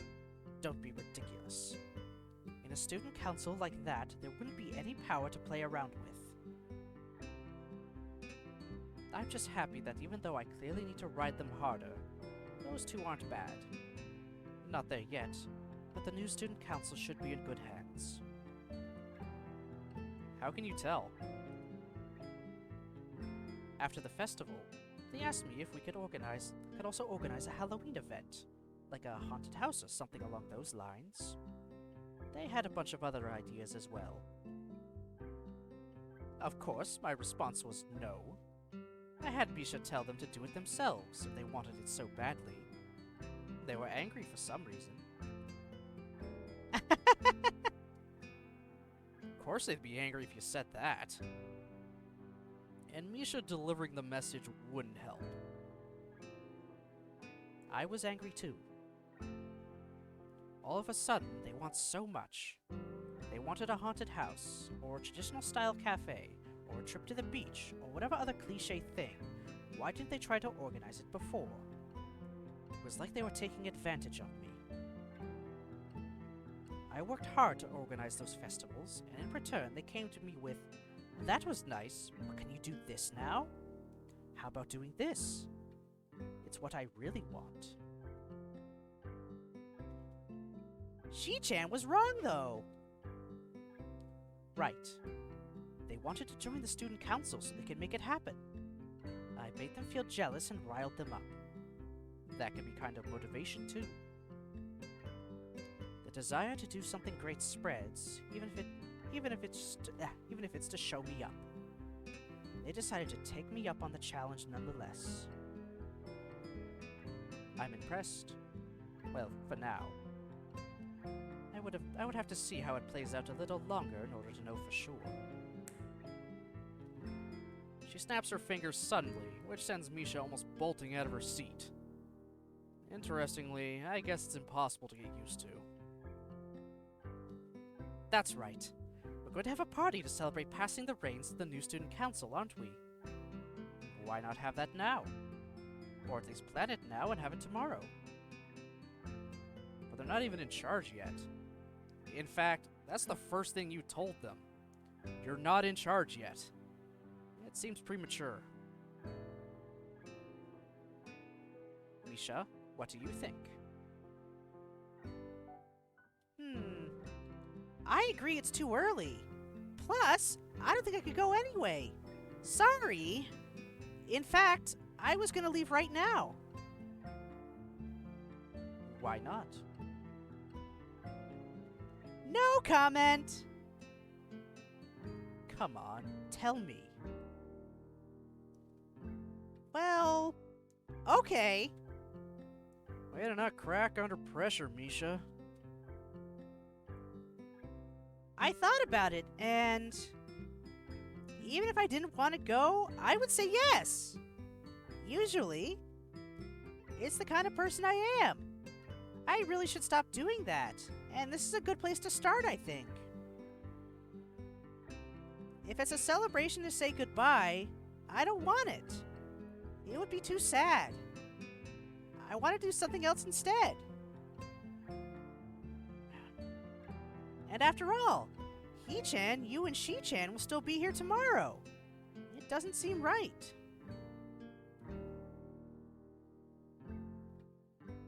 Besides, I have other school things I have to do today. I can't just drop them like that. We can postpone it. No. No early goodbyes. She looks very firm as she says this. Aren't you gonna go now, though? Hmm? Oh, that's right! Insert wahaha here. Okay, besides now, no too early goodbyes, okay? I get it. Okay, later! With that, it's just Shizune and me left alone in the student council room. Sunset slowly changes to night as we sit in silence, both searching for something to say. Would it really be that bad? Yeah, I didn't think about it like that, but Misha's right. Party set a mood, and it would be a sad one. A sad party doesn't sound like a whole lot of fun. Why would it be sad? Is it a trick question? I'm sure of it. Shizune's eyes pierce into mine, waiting for my answer with a detached, analytical stare that I haven't seen in a while, but feels familiar anyway. I consider my answer carefully, but also what it means for her to ask me. It could be that Shizune finds it depressing as well. Or it could be that she doesn't understand why anyone would find it depressing. Both are equally plausible. I thought that when you graduate, that's it. It's gonna be the end of the student council. I was wondering if you had the same idea. Don't be stupid. I look forward to it. I won't be a student anymore, so the expectations are going to be completely different. People's expectations of me, and my expectations about everything else. It seems exciting. As for the student council, it should be in good hands. I don't have anything to be sad about. I don't think you're being honest. You looked upset about having to give the student council up not even a few weeks ago. It wasn't about leaving it to a bunch of newbies either. It was having to stop doing student council work at all. Unexpectedly, Shizune smiles. So you're not disagreeing. Then it doesn't make sense. Why would you want to have a party about it? Why would you want to have a party about it? I'm trying to get over it. Besides, goodbye celebrations are very important. People say the first step is the most crucial, but following it through and finishing cleanly are just as important, right?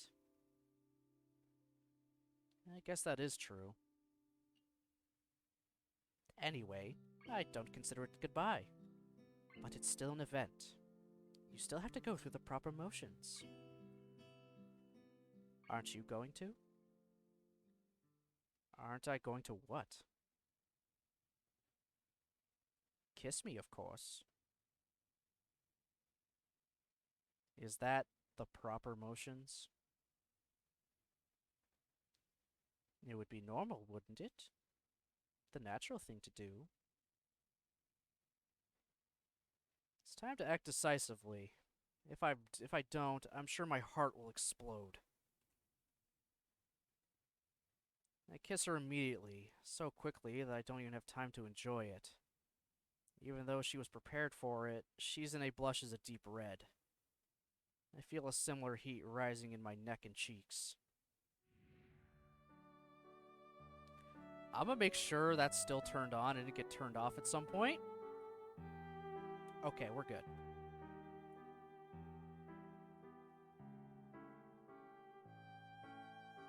I move in for another kiss, but as I do so, she moves backwards at the same time and impishly jumps onto a cabinet behind her. Alone in the total silence of the room, we just look at each other for a while.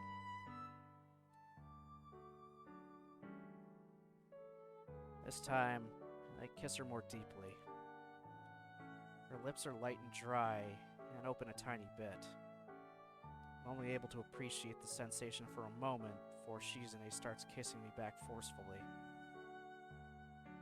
Her bangs brush against my closed eyelids as I let myself sink deeper into the kiss. I can feel the shape of her body through her clothes, which only make me hold Shizune tighter.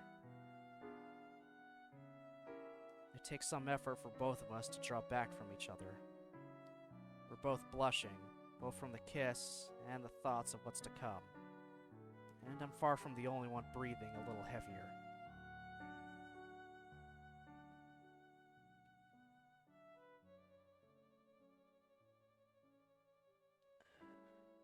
Okay. Just to be safe, in case it wants to glitch out.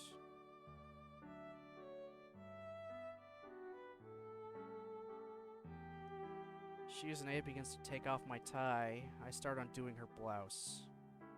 It takes a while to figure it out. I'd never really thought about how our school's blouses work before.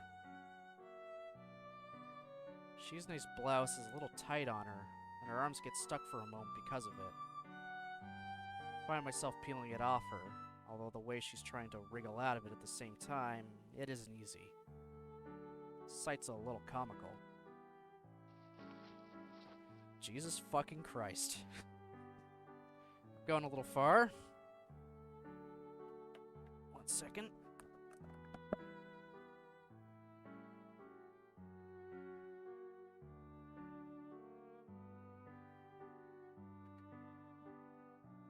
Drown out some noise from back to the other rooms.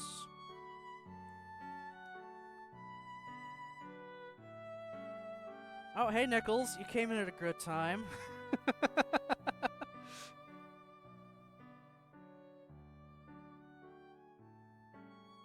Once Shizune's arms are free, she slides out of her shirt, her skirt falling around her knees with it after she unhitches it and works it off her legs. The only thing covering her now are her bra and panties. Her figure is curvaceous and taut, and the healthy color of her skin contrasts with the black of her underwear.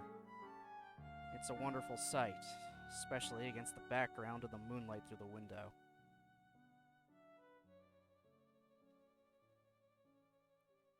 She looks at my chest and works the buttons of my shirt one by one. The process is greatly slowed by my hands moving up and down her thighs. And it's a little amusing to play with her like this. Okay, you gonna cut away anytime soon? I have this stuff disabled.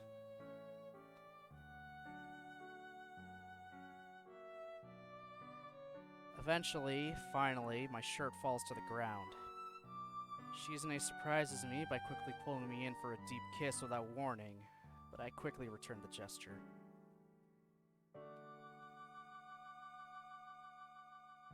Why are you bolder today than on the roof? Or in your room? Try to think of a good answer, but it isn't easy. How would I be able to respond to that even if I could? There's no way to, unless I were to say that bureaucracy really puts me in the mood. Hey Brozard, yes, this is definitely lewd. It will be cutting away from the truly lewd, though. Unless the game decides to glitch, which I really hope it doesn't. I really, really hope it doesn't. I'll just do that for a second while I check. Just to make sure there's no known problems. Because this feels like it's going way too far.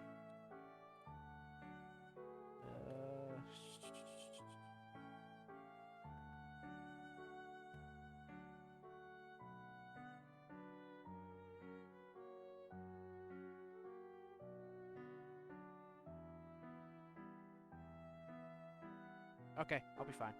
Maybe. Should be. Truly Lewd Truly Lewd sounds like a band name. Okay, yeah, we'll be fine.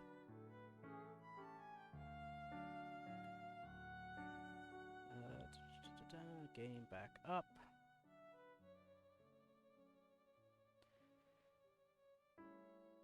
A baron is truly lewd. Truly, truly, truly. Jesus, no! No! Okay.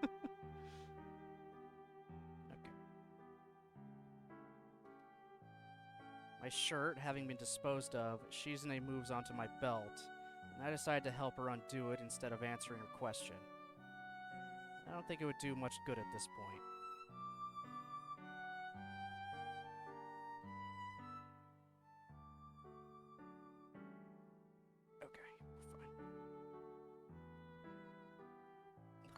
rule.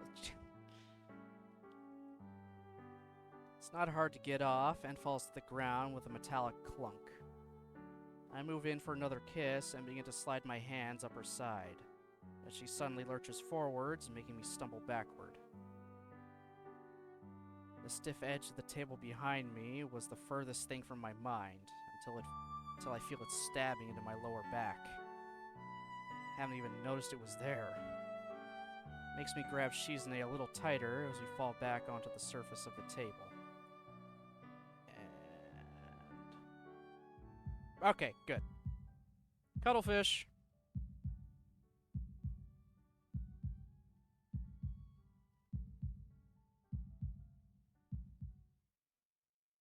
I just went a little farther than I thought it would.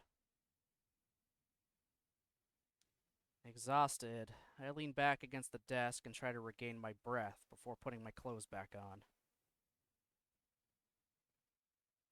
I notice a dull, hot throbbing in my chest as I button my shirt back up. Puts a bad aftertaste on everything that just happened. God damn it! Thanks, game.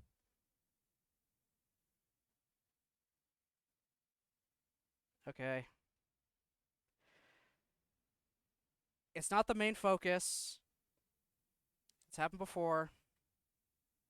It is not the main focus of the scene. So I'm just gonna pull my massive sensor up and bring it back. I know I'm fine. It's just...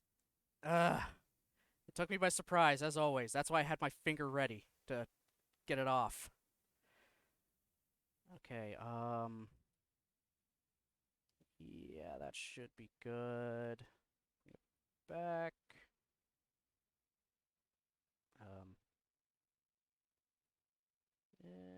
Damn it. No, wrong thing. Fucking... there we go. There we go.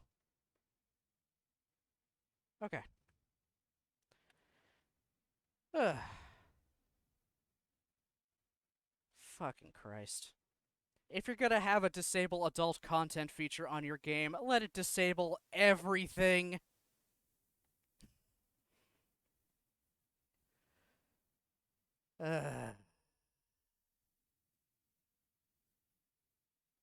So yeah, unfortunately, you're not gonna be able to see any of the most of the text for a little bit. But Baron, these are teenage... that doesn't help, dude. Ugh.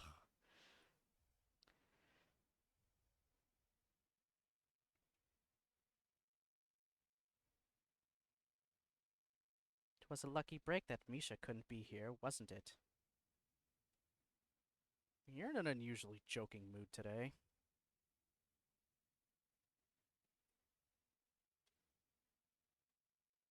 I wonder what she had to do.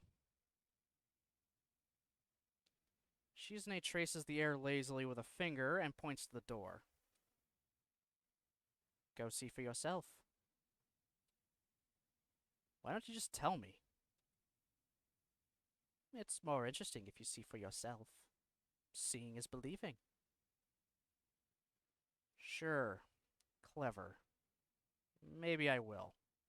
What about you? Are you gonna stay here all day? It's getting late. It feels like my last day as student council president, so maybe I'll sleep here tonight. It could be the last chance I have to sleep at my desk after a long day trying to meet a deadline. That's weird. I'll sleep in my bed. Sleeping sitting up is a skill. A very useful one. Right.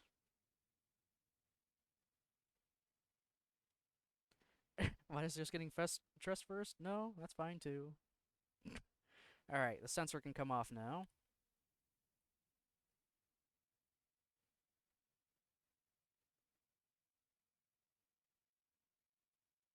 Okay, now I gotta change where everything is, because it kind of shifted a little much, I think. Yeah, it's better.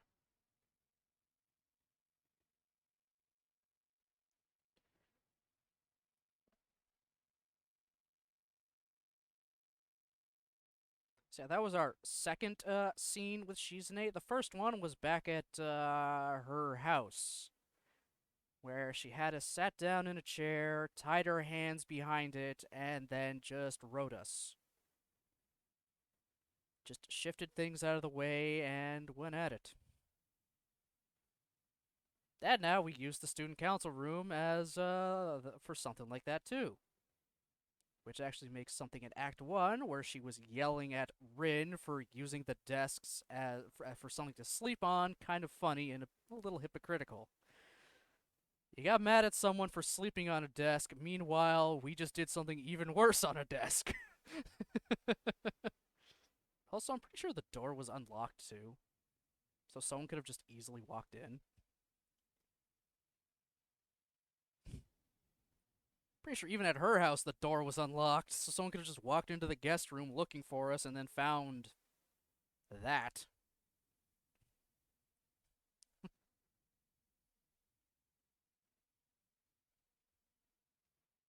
For a moment after I leave the room, I actually do consider seeing what Misha's up to, just because Shizune made it sound so secretive, as if she were building a time machine or something. But in the end, I decide not to. The night air is pleasant at this time of year. It's refreshing and a little humid, but not so chilly as to make it uncomfortable to stay outside for a while. It's late enough for the courtyard to be all but deserted, too. After Shizune and I said our farewells to each other, I'd set out to return to my dormitory room. I didn't even make it all the way there, though, before getting distracted. It doesn't seem like a bad idea to go see what Misha's up to. I have nothing better to do. No homework. I'm out of anything worth reading. On top of that, I simply want to know.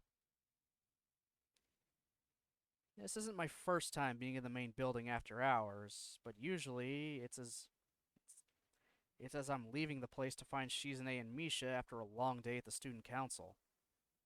I'm not entering it alone.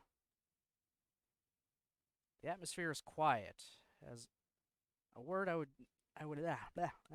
I'm screwing up my words again.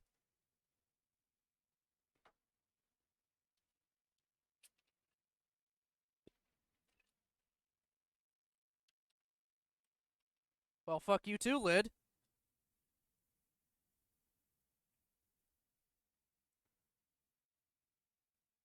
The atmosphere is quiet, a word I would not normally use to describe these halls. It's a little creepy. A light starts flickering up ahead. Seems like a horror movie moment waiting to happen. Feeling a hand on my shoulder, I stiffen reflexively. It's not Misha, or else there'd be hands clamped over my eyes and a sing-songy "Guess Who" accompanying them. So who is it? I hope it's not Kenji, or at least that it's someone I know, or this'll take a turn for the weird. Fuck.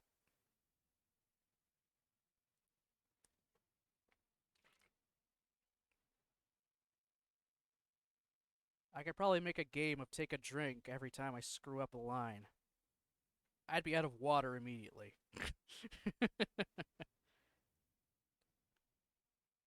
Also, now that scene's over, how you doing, Nichols? How you doing, Brozard? I kind of had to, get through that scene. Just to get through it.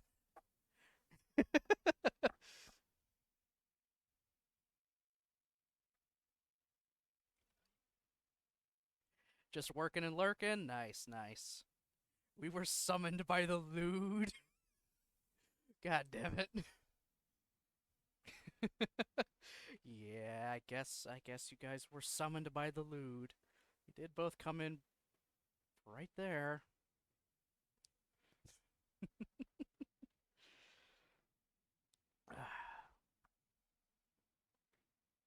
Yeah, I'm just gonna finish off Shizune's route entirely today.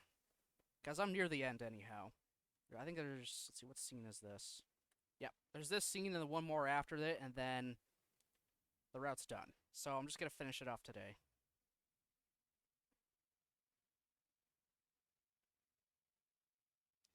thought you were already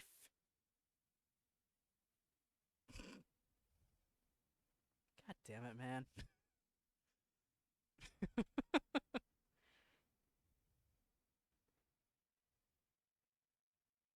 It's been a little bit of time. Good to go again.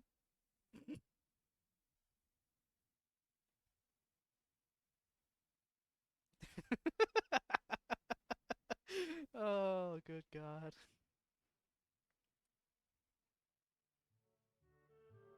Whoever it is quickly slips in front of me. It's Shizune. What are you doing here? I'm so relieved I forgot to sign it.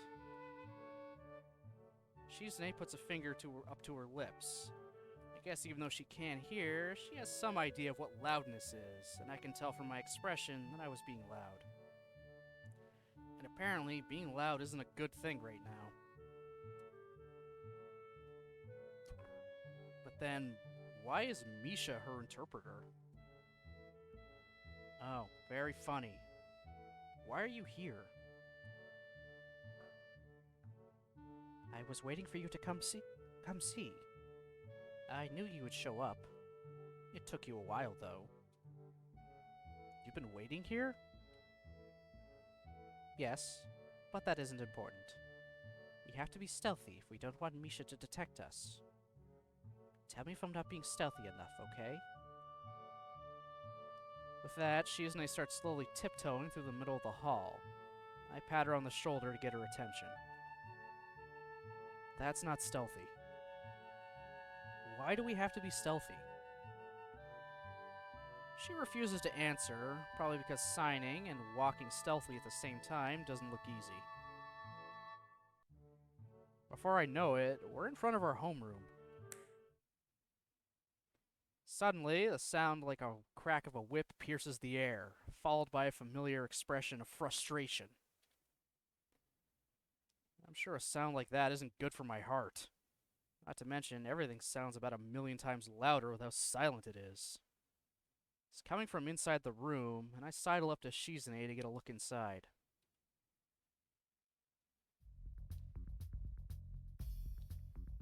Can you stop throwing your pencil, please? How do you even throw a pencil that loudly? He looks very flustered. What an understatement. I sympathize with Muto. I was able to hear Misha's pen break the sound barrier even through a wall and a thick classroom door. Probably blew out his eardrums and left an imprint on the wall.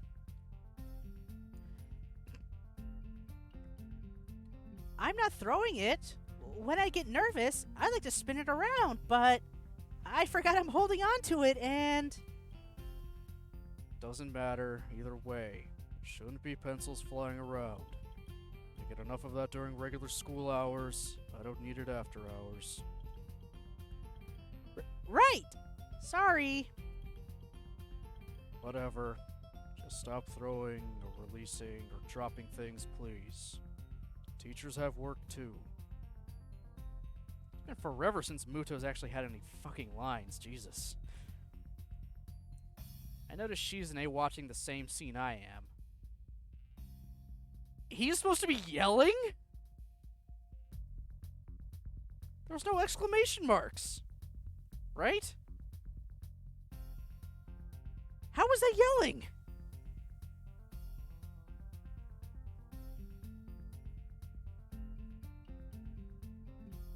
Whatever.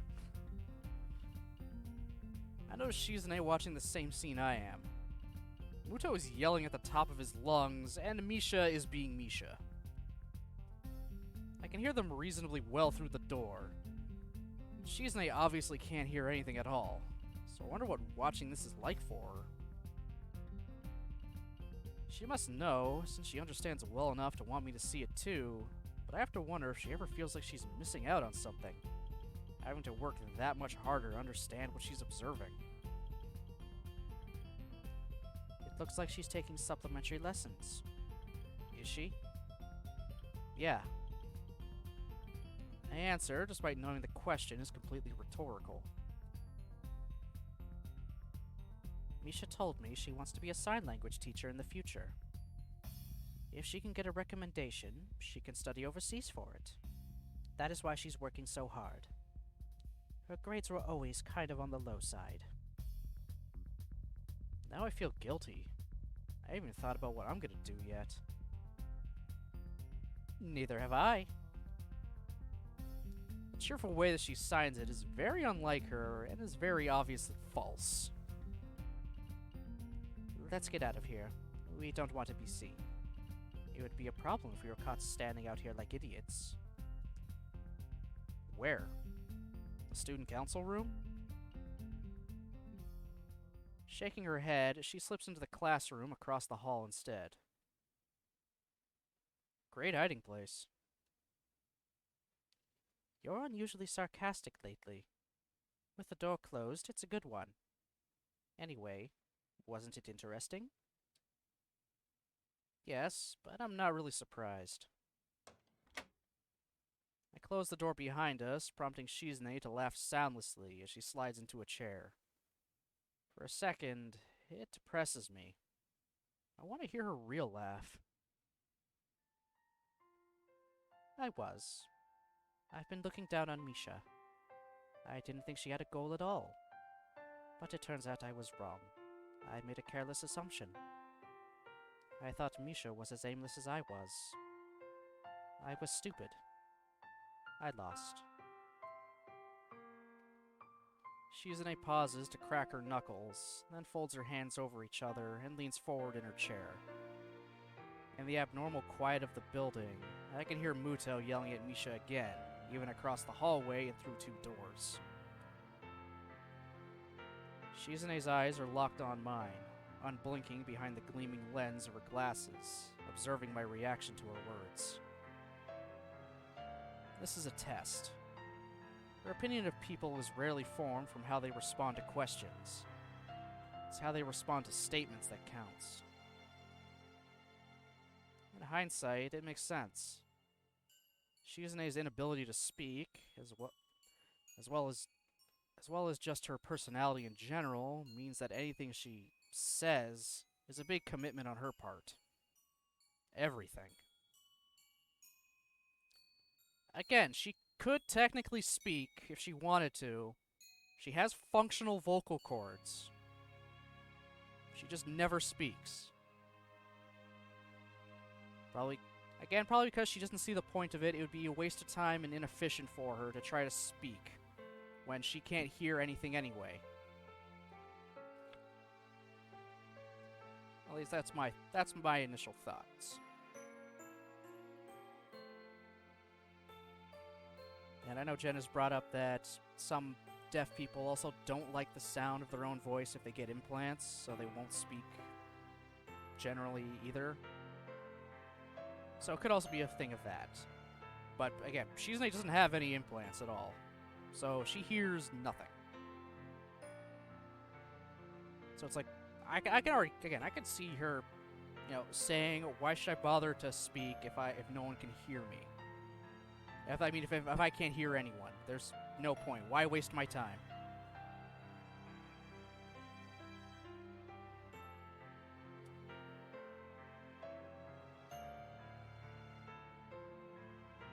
For that reason, I sometimes doubt she says anything without a hidden agenda behind it. It sounds remarkably paranoid. Even Kenji would think so. Unfortunately, I'm so caught up in thinking about it that I forget to give her an answer. She takes it as there not being one. There was an invisible time limit to the test, shorter than usual. Went to school with someone who had a cochlear implants, and yeah, she didn't like her voice. Yeah.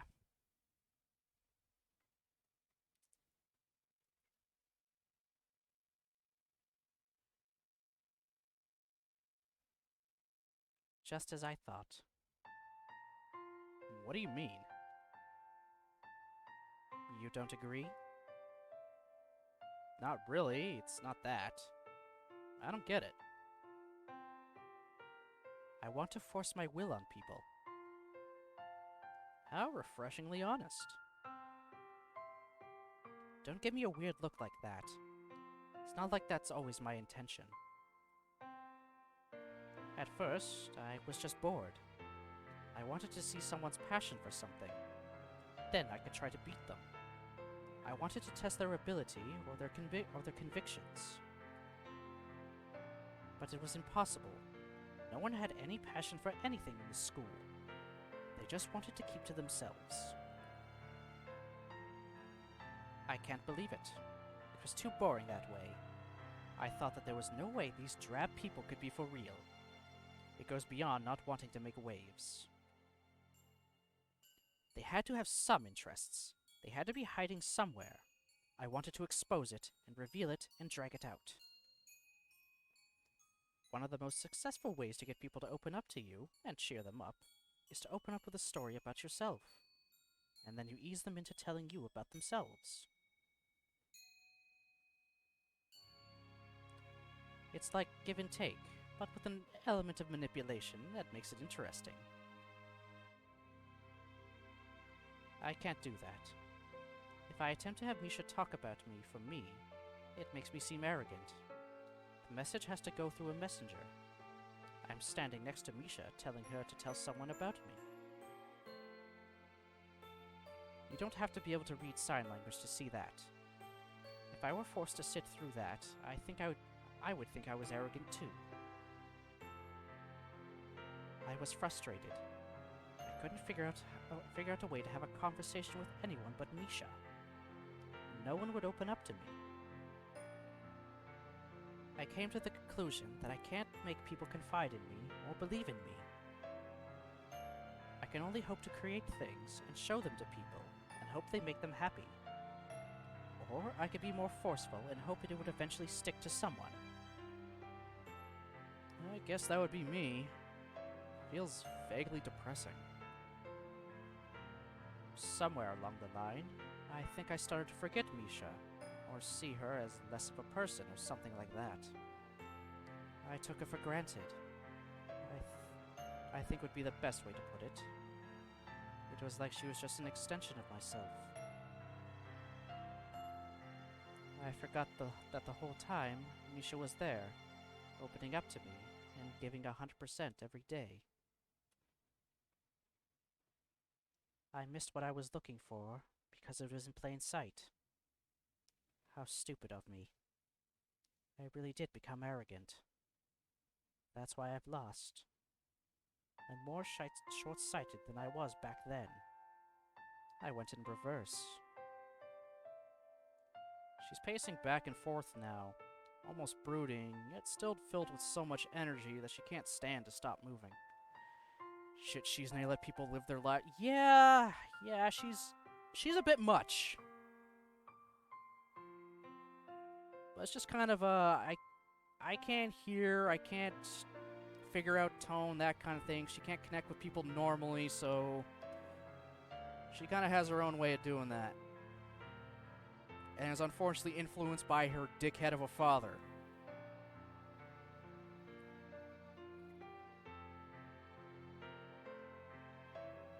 And I mean a major dickhead.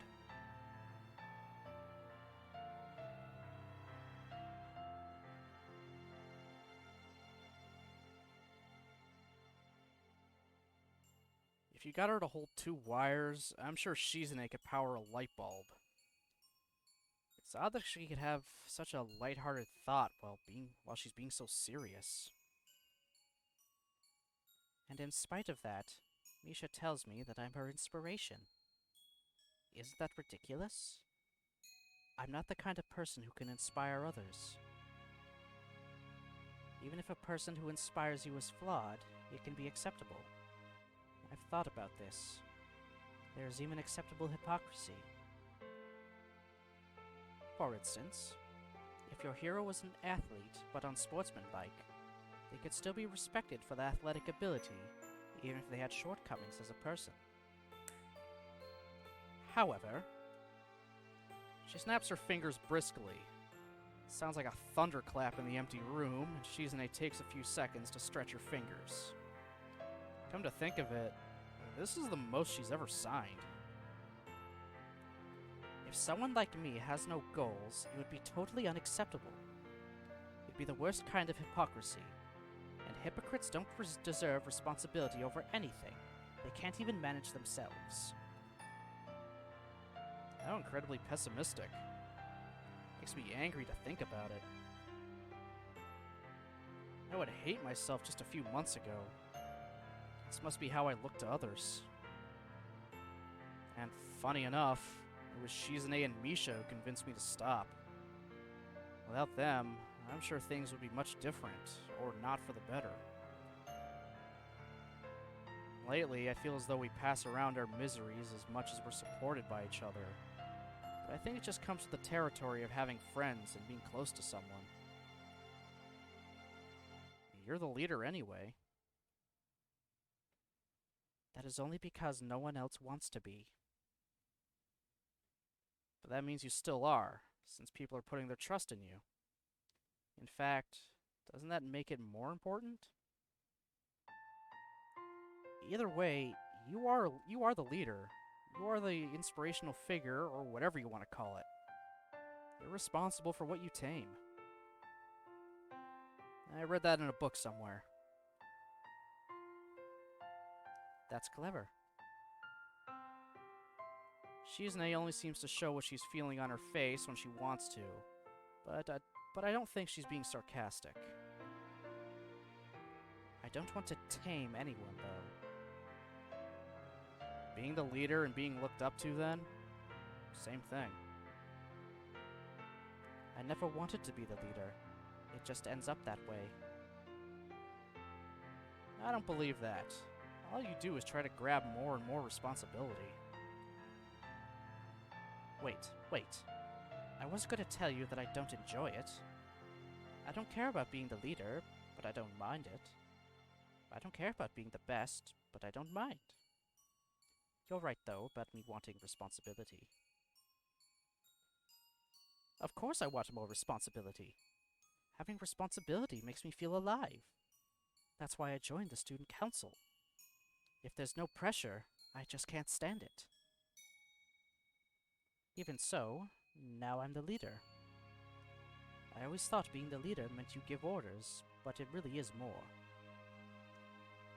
It's about having a goal. If I don't have a goal, then it's pointless. People would only be following me for my own enjoyment. It would be selfish. It's a strangely moral viewpoint for a person who seems to love one-upping others so much. Resting her chin on her tented fingers, Shizune looks disarmingly childish as she thinks hard about her problem. The expression on her face is a little comical, because it's too obvious, and therefore very unlike her. It comes with the job. I think you'd have to be a leader. You wouldn't be satisfied with anything else. You would just get bored. Shizune doesn't reply, but from her annoyed expression, I think I've guessed correctly. I've been thinking I need a little direction too.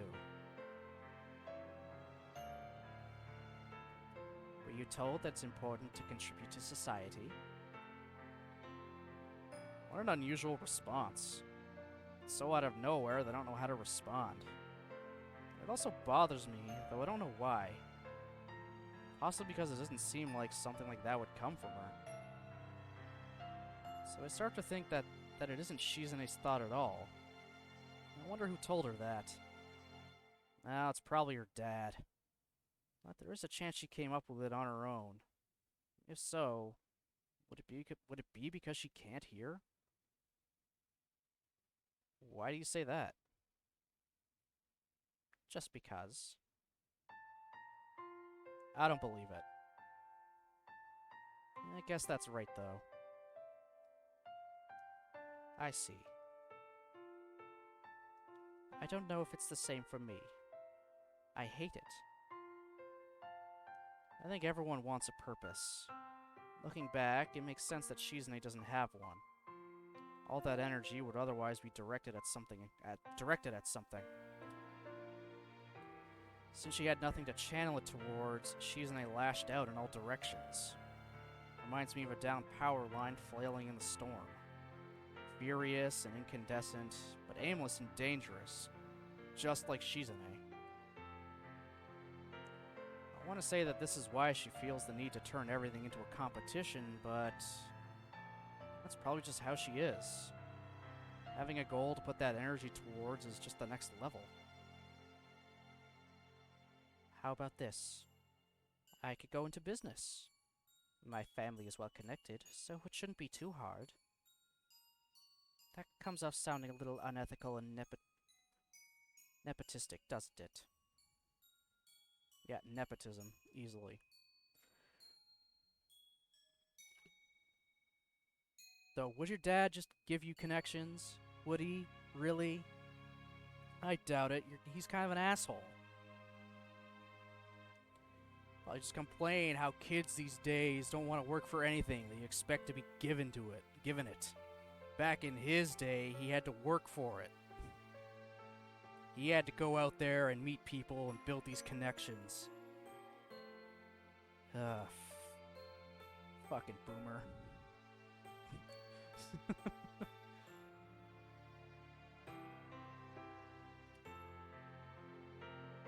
A little. I won't coast, though. I'll work hard until I'm at the very apex. When I have as much money as possible, so it'll be like I won't know what to do with it, I'll be able to move on to the next step. After sitting on it for a while, of course, like a fairy tale dragon. You want to be? A philanthropist. She wants to be the next Bill Gates.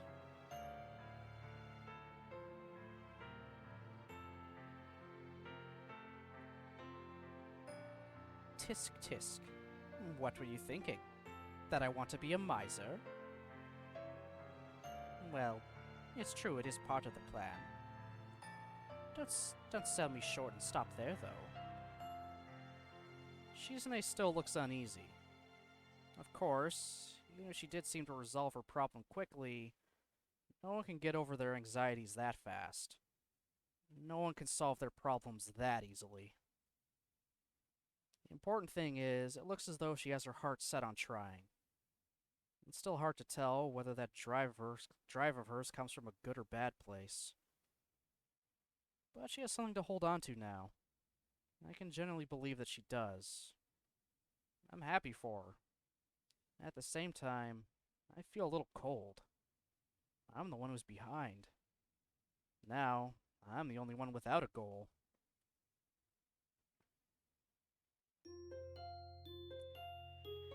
Okay.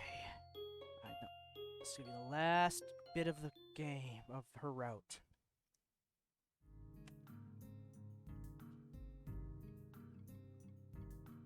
I just gotta hold it together.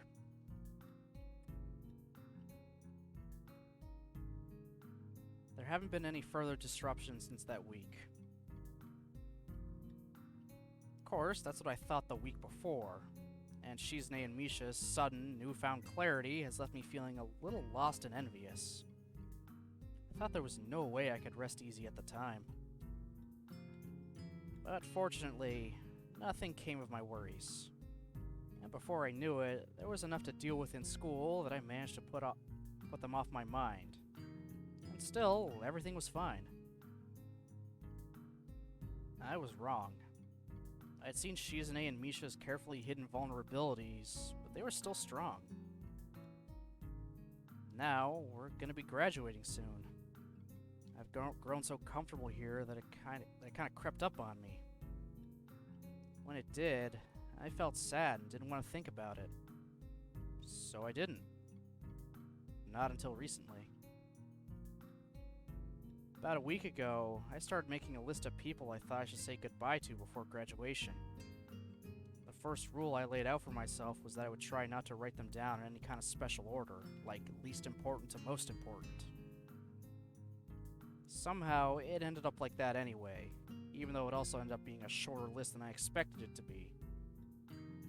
Kenji is somewhere in the middle.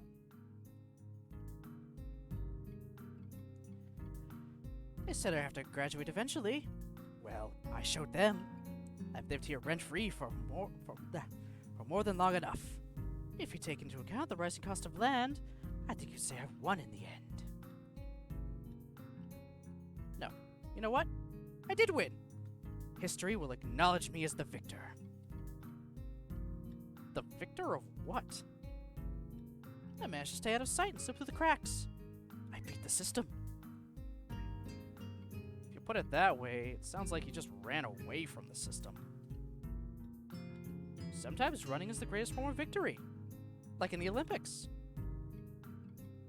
I'm too tired to argue with him. Who's he kidding? Everyone knows the shot put is the best Olympic event in any case. So, what you're basically saying is you won't miss it? Alright, Harry, whatever you say.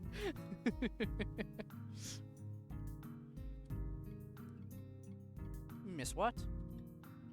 School, dummy. No. I told you! This place is too filled with feminists. It's beyond saving. But at least I'll be able to get out before it reaches critical mass. I'll only come back years later when they build a statue to honor me. Do they do the 10-year later reunion thing here? How would I know that? Probably. Anyway, I have to start packing now. Take care of yourself, man.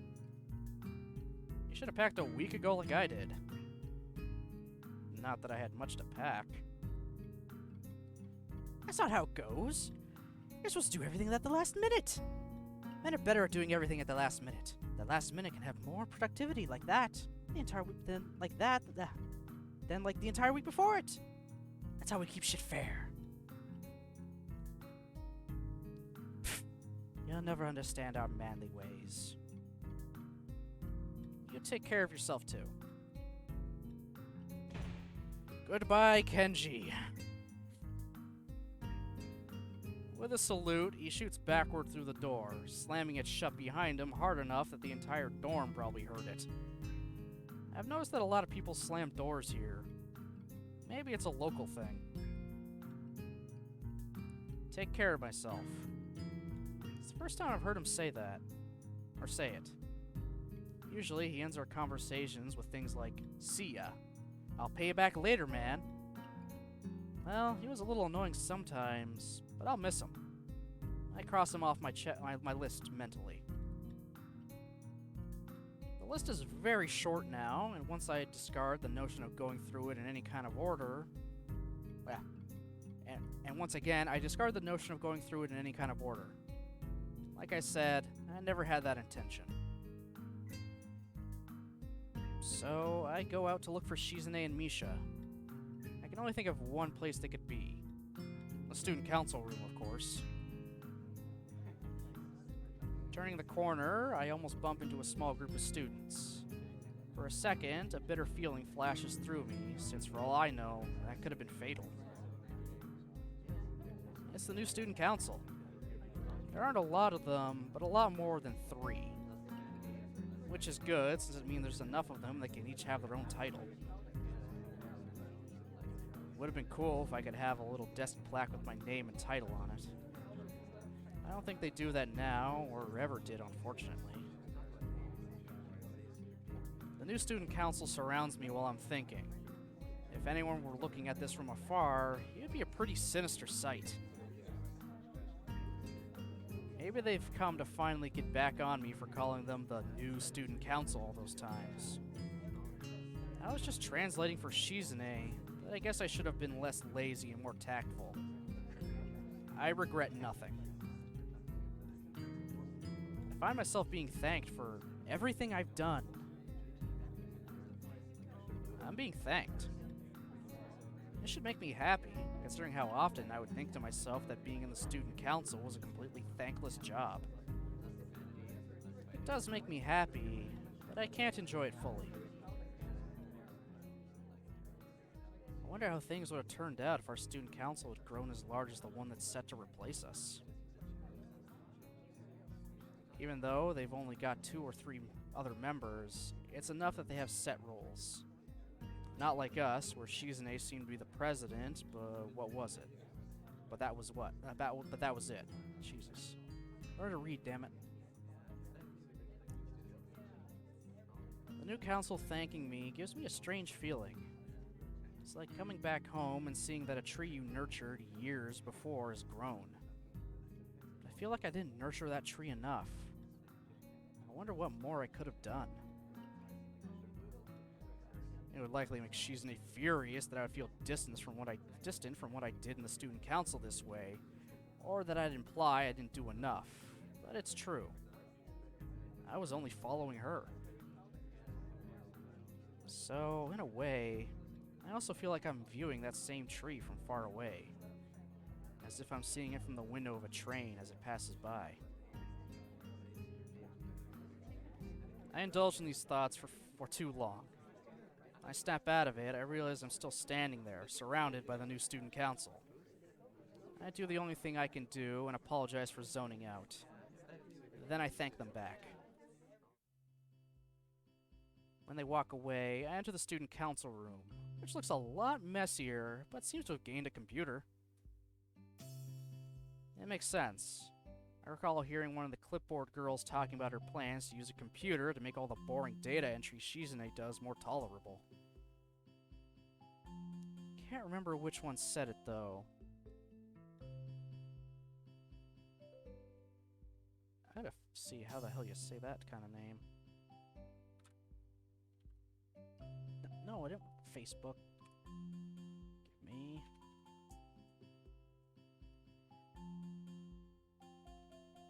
Pronounce.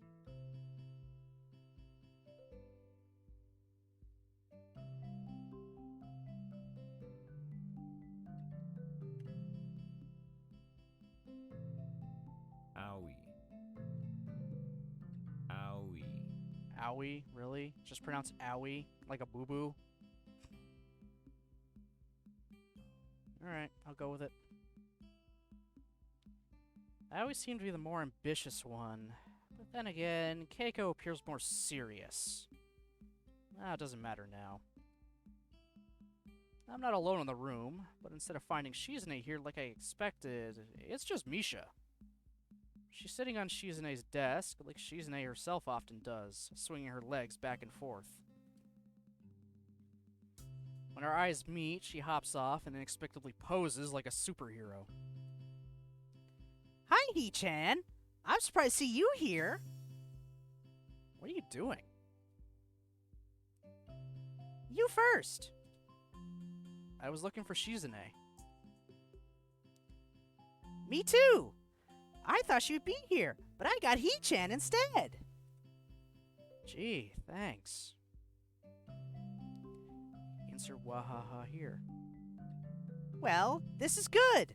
Really, really. I wanted to talk to you anyway. About what? I take the time to glance around the room a little more. I see a hot plate. They are really living high. I wanted to say sorry, of course, for all the trouble I made for you and Shi-chan. Don't call it trouble. Right, right. Don't apologize to Shizune. Right, right. But that isn't why I'm here, Hee-chan. I wouldn't apologize to Shi-chan. Since you're here, I want to ask you a question. Hee-chan, what do you think it would take for Shi-chan to be happy? World domination, obviously. Insert wahaha here. Even though you're joking, Hee-chan. No, even if she could, it wouldn't make Shi-chan happy. Only for a little while. Hee-chan, have you ever heard of artists who tear up their paintings as soon as they finish them? Such people really exist in the world, you know. I remembered it all of a sudden. It's just like Shi-chan, now that I think about it. Whenever Shi-chan sets up a challenge for herself and completes it, she acts like her skills have no meaning anymore. I wonder, is it because she can't create anything permanent? It's just like those artists, and how they want to create a piece of art to leave behind. A really great one, but can't do it. It's really obvious when I look back at it, but I didn't see it before. Now I'm scared. I wonder if Shi-chan will ever be happy. No, I don't think so. Not about her ever being happy. I think you're wrong. Shizune is actually happy more often than I thought. It's actually kind of amazing. Usually people don't think about that kind of stuff until they're middle-aged or dying. Then they think, I want to leave something behind, or I want to be remembered. Like me. Only I skipped ahead a little. My life was short, and it seemed even shorter after my heart attack. I didn't think about what I was leaving behind, because I very quickly thought there was almost nothing I was leaving behind. So all that was left for me was to stew in my own bitterness. Shizune already wants to leave her mark somewhere, but she wants to do it by helping people. That's why celebrations are so important to her. She even wants to be a philanthropist. I think it's the best way to live, living on by what you give to others. Even if it's for a selfish reason, that's okay too. Shizune is already happy, because if something goes well, there will always be someone else to see it and remember it. That's what makes her happy. Misha sighs, arms stiff at her sides, hands tapping the air softly. Before I still thought, I might be able to make Shizune happy. And I was in a good place to do it before. Since I was her interpreter, I could always be with her. Maybe. And I thought I would do it by becoming like Shi-chan's shadow. I kept trying even when she rejected me. It felt like I was stuck and I couldn't do anything but watch Shizune's back, getting smaller while she kept going. I was scared, even though I should have just accepted it. It's hard. Maybe I could have at least understood Shi-chan. But it looks like I was completely wrong after all. I didn't even know that, or think about it. Shi-chan would call it a complete loss. Okay, I'm done. That's it, He-chan. But, since you're the one who knows Shi-chan best of all, you can't make her cry. Or I'll be angry. I'm gonna go after C's after this. I even have letters of recommendation. Or I don't think I'd be able to normally. Maybe I'll study and become a sign language teacher over there. Who knows? After C's? Did I say after C's or did it say after C's? I think I said after C's. Did I seriously say after C's?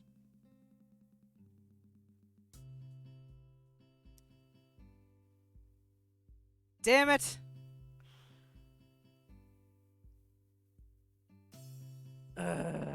Whatever.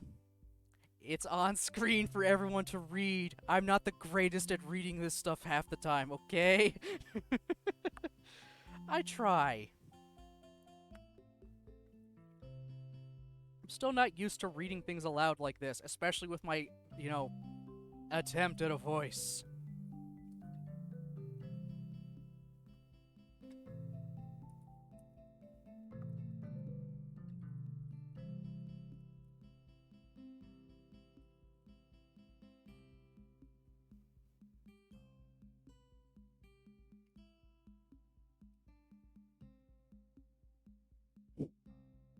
I know you are.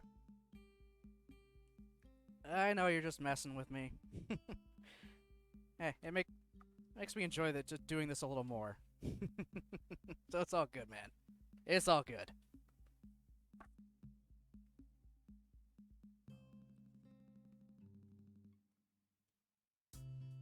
That means you have to look after Shi-chan, okay? Misha's smile is as honest as ever, but she's obviously changed. The look in her eyes is that of a much more attentive girl.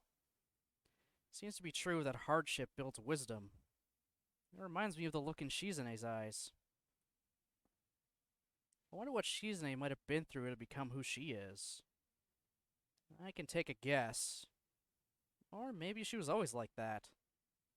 I want to see her even more, and suggest to Misha that we should look for her together. Of course, it's just pretext to spending more time with a friend. Strange how it hasn't been long since we last hung out together, the three of us, in the span of a routine student council day. Yeah, it seems like it was a long time. It was long ago. Ugh. Thinking about the future can put that kind of lens over the past. Speaking of lenses, outside, Yuko is standing around, fitting with a tiny, modern-looking camera in her hands. It would have been unnoticeable if it weren't metallic enough to reflect the sunlight. Misha calls out to her. I thought we were supposed to be looking for Shizune.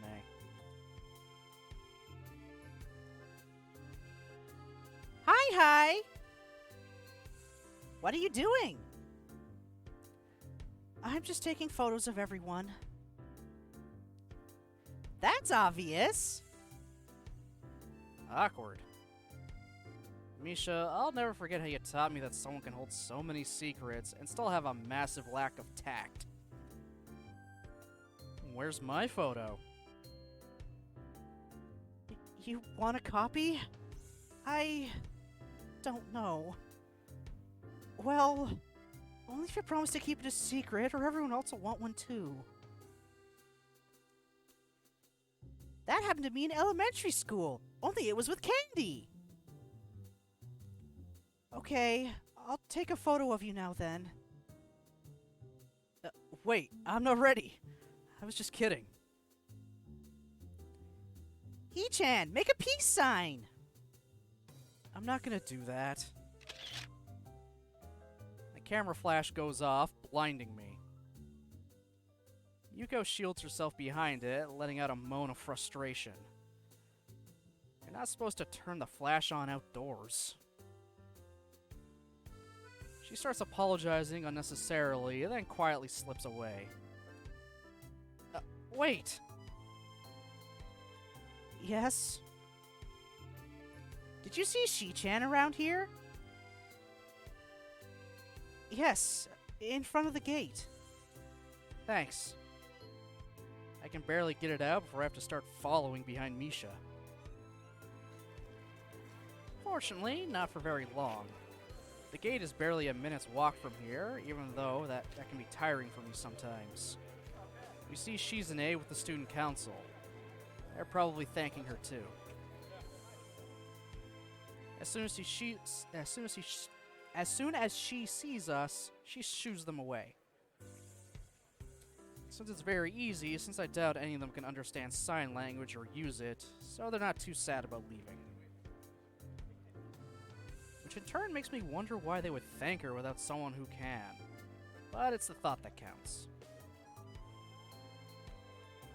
Misha immediately hugs Shizune and then leans against the gate next to her. I, on the other hand, decide to hang back a little and let them talk. After all, Misha wanted to talk to Shizune this whole time. I can wait. I even turn away so I don't eavesdrop on their conversation. I end up losing track of the time. When I look at my watch, it's already been 10 minutes. I wonder if they're done and turn around to find them behind me. What are you thinking about? Boring philosophical things I don't want to talk about? Don't worry, I'm not thinking about it too hard. Good. Getting philosophical at a time like this would be the worst thing you could do. Yeah, I just want to stand here for a bit. It's relaxing. Insert wahaha here. It was a busy week. That was fucking weirdly said. What is wrong with me?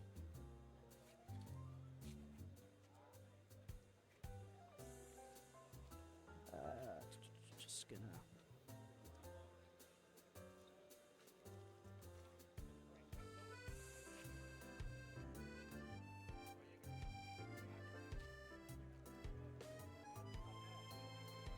Yep.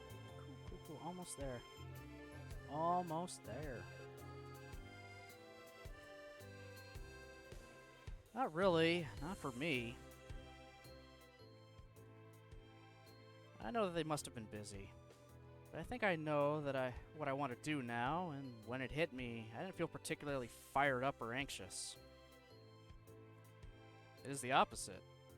I feel at peace for the first time in a long time, and I want to savor that feeling a little more. I think I want to teach here. As soon as I thought this, a long, winding road appeared in my mind. An uncertain road that leads back here. I wonder if I'll be able to meet someone in the future like me. Someone filled with bitterness. I want to talk to that person, since I can't talk to myself. I want to tell them that life is too short. Something that couldn't be told to me, only shown. I want to do it without pity. If I had been pitied, I'm sure that I've only died a little more. When I think about that first week, I still think about how well it went. So well that could only be called the result of kindness. I feel like I want to show others the same kindness. And I also want to keep chasing Shizune.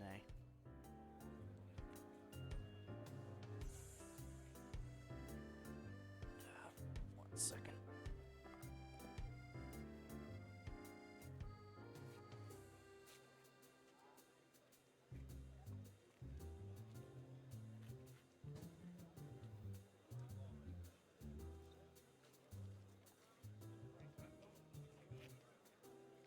Yep, it was the pupper. It was Zeus. He just nudged my door open, so I just closed it fully. This is just a precaution for me. I'll open the door afterward, but this is just a precaution for something that could potentially happen.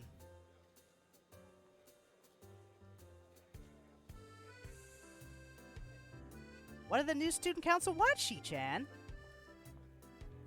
It's hard to daydream when you have to deal with Misha's voice. I didn't know they had someone who knew sign language. They don't. I think it was mostly just a goodbye, so I appreciated it, even though I couldn't tell them. How did you know I was here? Is it supposed to be a secret? Anyway, we just asked Yuko. Did she take a photo of you too? Yes, without asking me first. Since Yuko doing anything spur of the moment is rare though, I'll let it go. Ah, the face! That damn face, I love it! She snaps her fingers, more because I think she likes it, than out of realization of any idea. We should take a photo of the three of us. We haven't taken a student council photo yet. Now's the perfect chance. But if I have to look at this picture a year from now, I don't want us to be staring back at me. What does that mean, Shi-chan? Pictures are supposed to capture the moment, isn't that right? Without a doubt, they're not portraits. Just standing around would be so stiff, it wouldn't even capture how I feel. I feel like we'll meet again. So this isn't an occasion to take such a serious photo. It should be a see you later type of photo. Not a big deal. It should be something more festive. Oh boy. Like this. Follow me. Shizune poses like a musketeer so quickly that I'm sure even she knows it's silly.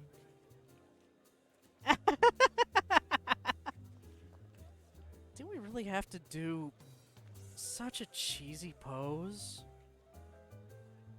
I can think of no better pose. Misha, go find Yuko. I don't like the pose either, but I think it's kind of nice. That doesn't even make sense. She's already gone and returns dragging Yuko behind her. Oh shit, Eurovision is coming to the US. What the hell's Eurovision? I'm uncultured, I know. Don't hold it against me.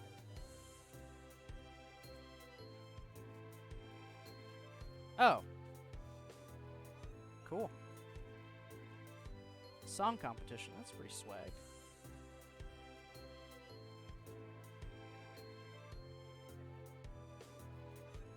Oh, never mind.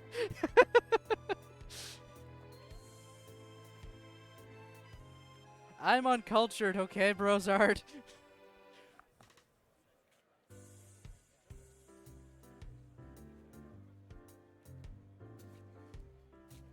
She's already gone and returns, dragging Yuko behind her. The flash is off. A red LED blinks 3 times above it after Yuko's finger presses the button. Shizune glances at both of us to make sure we have the timing down. Synchronized watches. We jump. Oh, this damn thing. It's a weird, interesting spectacle. I bet that turned out excellently. Okay. Now let's get one with Yuko too! No, please. That's not necessary. I want a copy of this photo too. I'll likely die younger than the average person.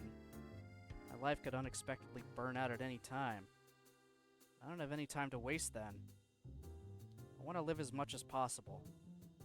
I also want to see other people smile from what I've made and done. Living vicariously through the happiness of others doesn't seem so bad. Feeling joy through another person's happiness doesn't seem like such a bad thing. It's the easiest way I can think of to draw out my own life and give it distinction. Maybe this is the meaning that Shizune found for herself, although it's just my theory. People find themselves alone often in their lives, and without direction. However, people can take refuge in moments of happiness. They can dot a person's life like stops on a train map, or waypoints of memory on a long trail. These individual moments, on reflection, can give a person's life fulfillment. Every friend and festival and joyful meeting and joyful parting. I want to be able to ask Shizune one day if I'm right. I want to spend the time I have with her. Finally, I want to make Shizune smile for herself. I love you. I pause, wondering if she'll look at me, confused, and ask why I say it out of the blue. She doesn't. Do they do that reunion thing here? Of course they do. A student council member should know that. Sooner than that, though. Okay? Both of you. Right! Yeah. Yuko, you do the pose too. Afterwards, we can go for tea. Shizune laughs as if she doesn't have a care in the world. Misha's laughter joining with hers as easily as if it were her own. We'll meet again.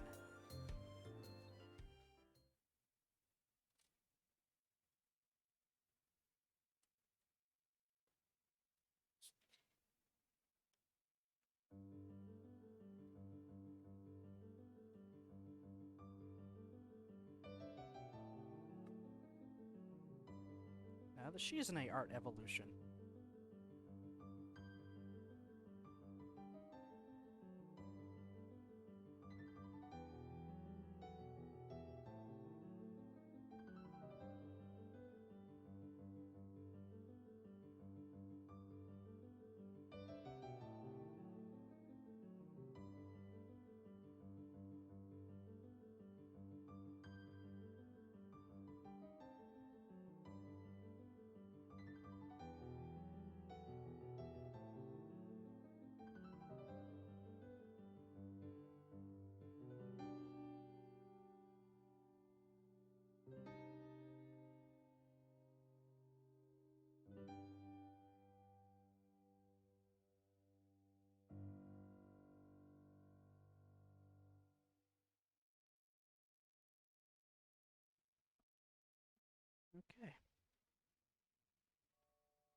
And there we go.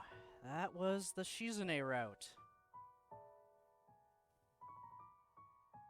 Yep.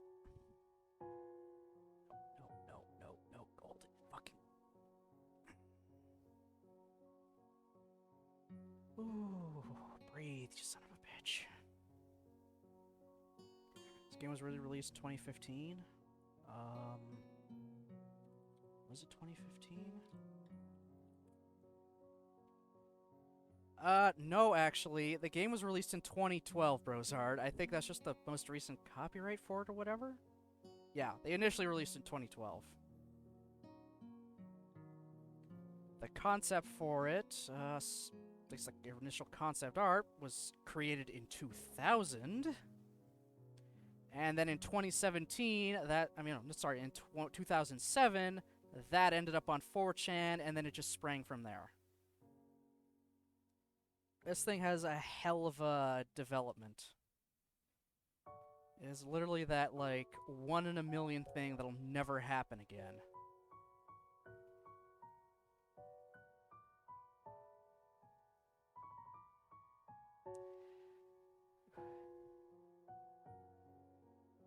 So, what did everybody think of, Shizune's route? Because I've got thoughts.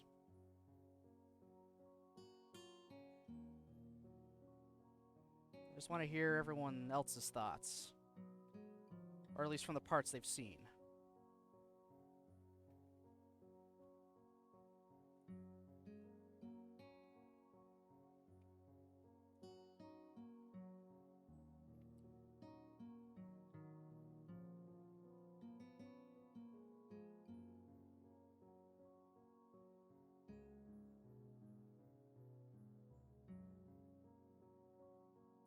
Thirsty? Very optimistic at the end? Yeah.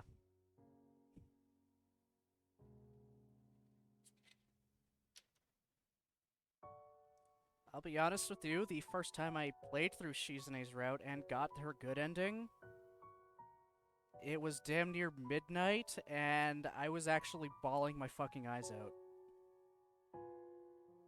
I'm not even kidding. I spent a good 20 minutes trying to calm myself down.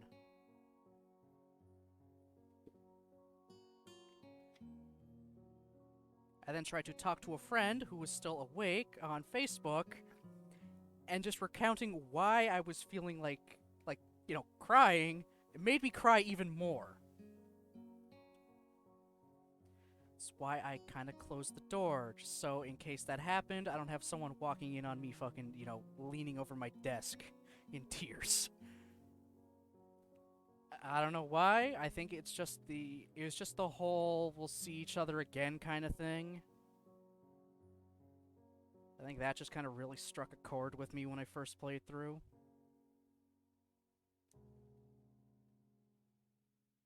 Didn't really get me this time. So far, none of these routes have, affected me as much as Lily's did.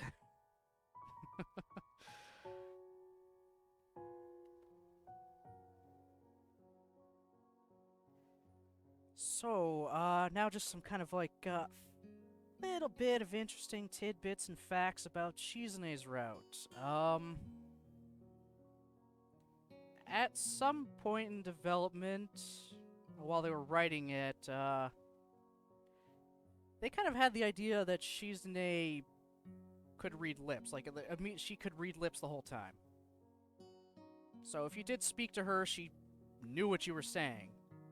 It is sorta kind of implied here. Excuse me. It is kind of implied throughout this that she can read lips, just because of her reactions if we say certain things.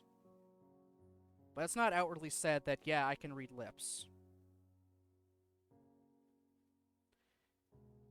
Also, Shizune's route had a massive, kind of rewrite and retooling during her development of it all.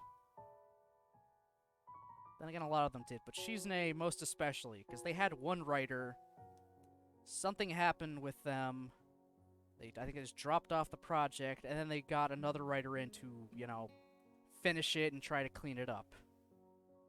Hence why the writer of the Shizune's route is the oh so aptly named Anonymous 22.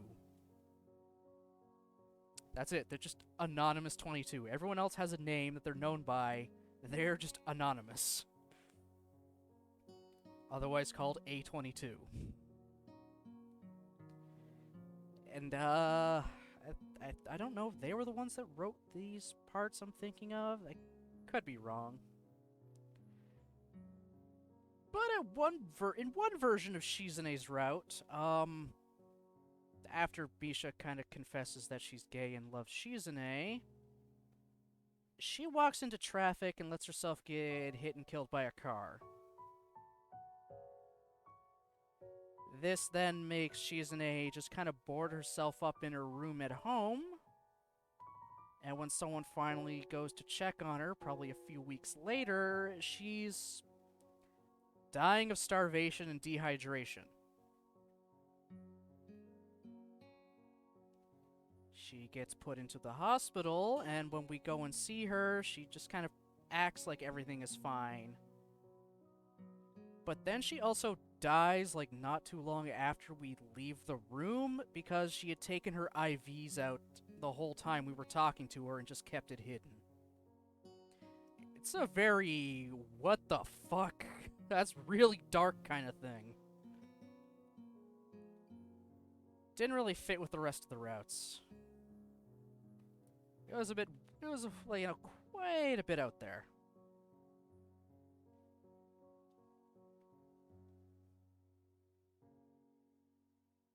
Shizune's route is generally regarded as the worst route of the whole game. Mostly for the fact that you only make really one decision throughout the entire route compared to the others where they've got a few sprinkled in. Shizune's has a single decision that you're allowed to make.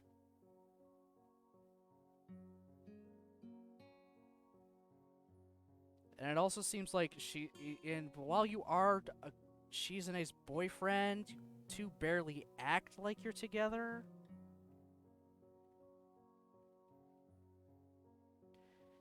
Yeah, she is kind of blah in a way. But people have kind of seen that as it fits Shizune. With how controlling she is, we're never given... The only time we're ever given the choice in the route is when Shizune isn't in the room with us. It was just Hisao and Misha, and we're able to get a choice. And then everything seems like, okay, this thing happens, then we don't really refer to it again. It just happens. That also goes along with what Misha was saying about Shizune. She likes to compartmentalize things. Just, I take this event that happened. Alright, event's over, move on to the next one. I feel like her route seems to mostly be around her sibling or Misha. Yeah. Could have gone along a different route in terms of her being super controlling. Yeah. But the fan fictions are great, though. Are you implying what you think you imply? Because you would not be wrong. You would not be wrong entirely. Again, the first H scene is spraying up the joke that Shizune likes bondage. Maybe, it depends what you think I'm implying. What do you think?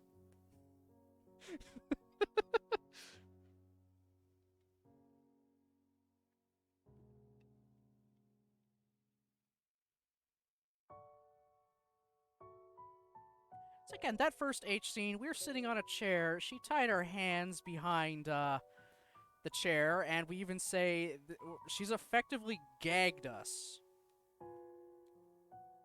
Because we can't speak to her because she can't hear. Shizune likes to get nasty. Hey, Karn, how's it going, buddy? She is very dominant.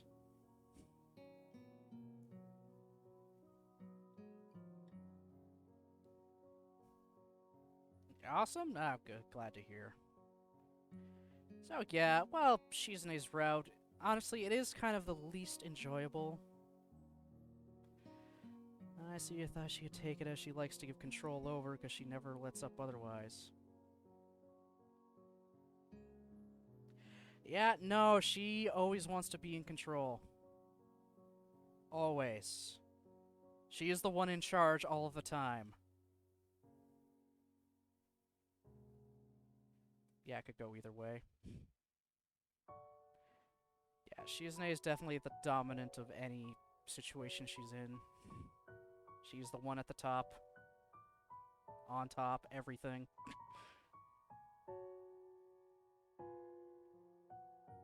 Like, when we got in that second H scene, she had to, tell us what to fucking do. It's like, well, aren't you gonna kiss me? Are any of the other characters more dommy? I wouldn't say to the extent of Shizune.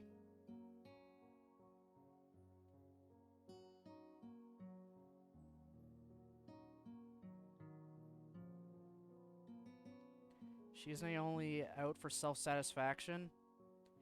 I mean, she kind of said to herself she wants to make people happy in her own way, which is weird. She'll do things to make them. I don't know. She's complicated. I can't explain it fully. But she likes being in control. She likes challenges. She wants to bring out the competitive spirit in somebody. She's an interesting character. So far, it seems Lily's the most, but even not really. Yeah. Yeah, the first two H scenes with Lily, yeah, she did, yeah, she was, the one, taking the lead and everything, and being in control, but the third one, we were the ones in control and didn't go well for us. And yeah, Karn, we did, just finish Shizune's route off. She wants to make people happy by prying into their personal lives and pushing them. Yeah, she is, Let me tie you up and read your diary book.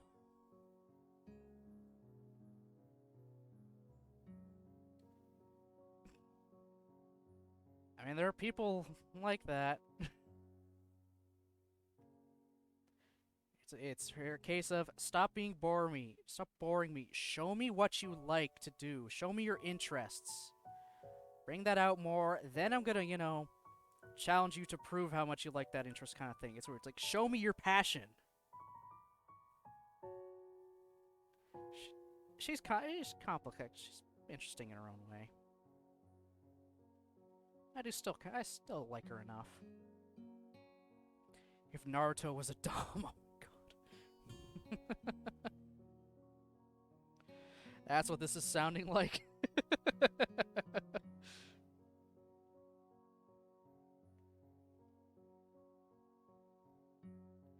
Alright, so as it stands now, I would definitely say Shizune, of the 4 routes I've done so far, hers is toward the bottom. So she's like my least enjoyed route. I still like it enough. I do like Shizune. No, none of these girls will ever replace Lily. I'll tell you right now, they're not going to dethrone Lily for me. She is still going to be #1 best girl. But they all got their qualities.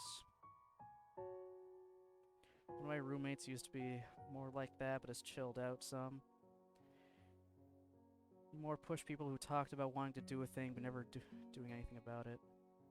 Still love Emmy, sadly. First girl, best girl. Hey! Everyone's got their, different, likes. Might have to go Lily when I give the game another go. Yeah, honestly, still so far, I find Lily's route just the best for me. Have passion, do the thing!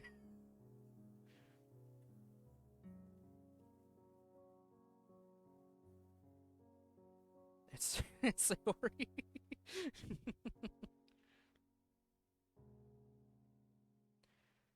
Alright, so speaking of these, I have to do the thing now.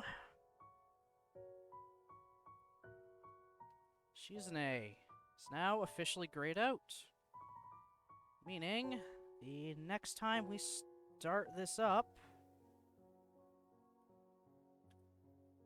we'll be getting ourselves onto Rin's path.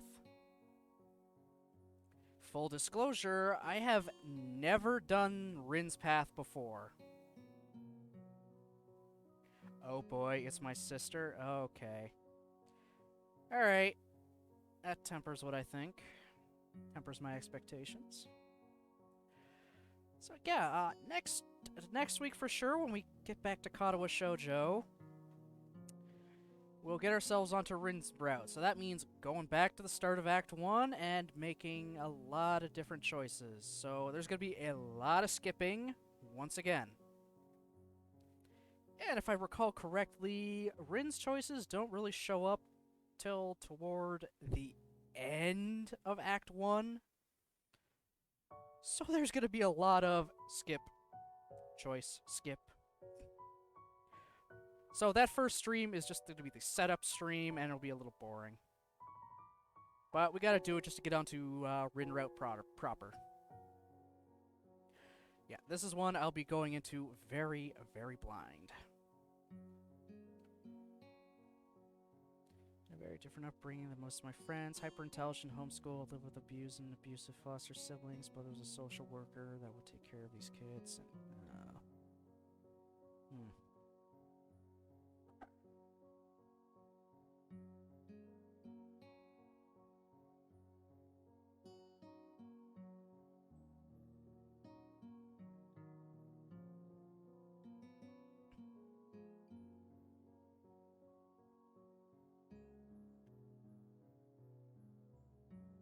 Okay.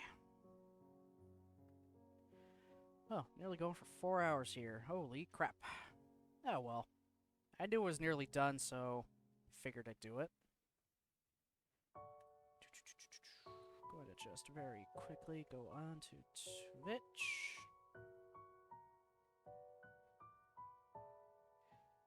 And I got nothing here, okay.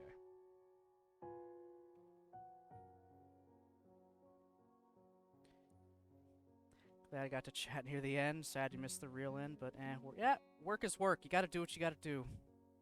I still appreciate you being here, though, for when you were able to. We have actually a fair amount of people. Is there anybody you think we could raid? Any suggestions? Because I've got nobody on my follow list that's live other than a really big streamer, and I don't feel right sending people over to a big streamer. I'll take any, like, pretty much any suggestion if someone has one. If not, I can just end it here. Sank guards on?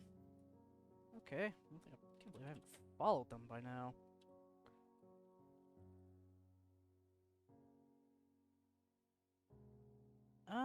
There's also Nichols. True, true, true. Yeah, you know what? Let's... You know, I'll at least give Sankguard a follow. Just so for the future, I can send them a raid.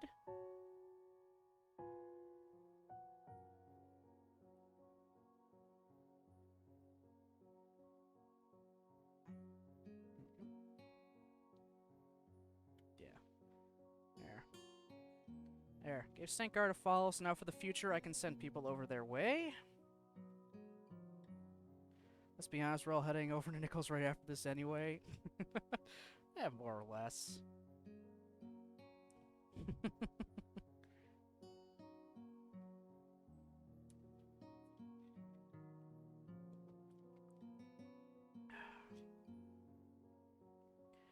Okay, so... Alright, tomorrow, for sure, 12 o'clock, just Stardew Valley. Just, you know, nice, chill stream. going on my farm, try to get through winter so I can finally get some goddamn truffles. I want to finish that community center, and of course I had to wait till year 3 to fucking do it. Don't exactly have a schedule laid out for next week yet. But, going by what I believe it's gonna be... At the very least, I know Sunday and Saturday next week is gonna be Stardew Valley, as always. I'll try to get at least one Katawa stream in that week, just for the setup of getting onto Rin's route. There'll definitely be at least one SD Gundam stream, and then I'm gonna try to pile on 2 more Doki Doki Blue Sky streams, cause holy shit, how am I not done Act 2 of Yuri's route yet? How is that still going? Like, oh my god. I feel like it could have ended by now, and we're already prepping for Christmas.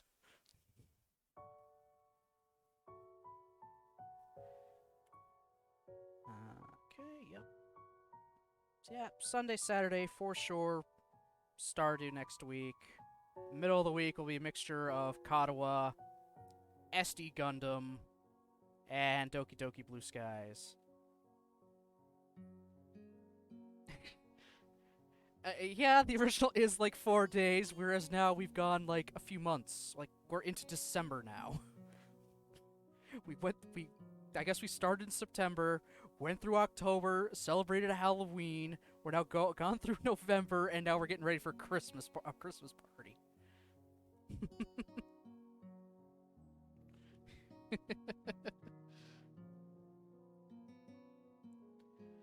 But I'm kind of liking the pace that it's going. I'm liking the pace. Still enjoyable. Oh, that character's getting a lot more personalities in that one. God damn it, I love this freaking Katawa Shoujo just menu music. It's calming, it's relaxing, and it almost makes you feel... Actually, it does kind of make you feel nostalgic, in a way. Just kind of look back and think, yeah. You just look back, think, and smile. I think it was done by, like, 3 people. Or 2 to 3 people made this music themselves. Every track in the game. It's actually really impressive. Love when I use it for gunpla building. I mean, I do too, but I usually use the exact same song over and over, which is why I've been using the DMCA free stuff, just for the lo-fi. I'll switch back and forth every now and then. Yeah, there's just so many tracks. Plus, and I mean, Nichols, if you want the soundtrack, it is for free on their website along with the game. You can download the entire soundtrack for free. If you just want something nice to listen to. Or if you want to hear a track in full. It's actually pretty amazing how they get these maybe 2-minute long songs to easily loop back into each other naturally.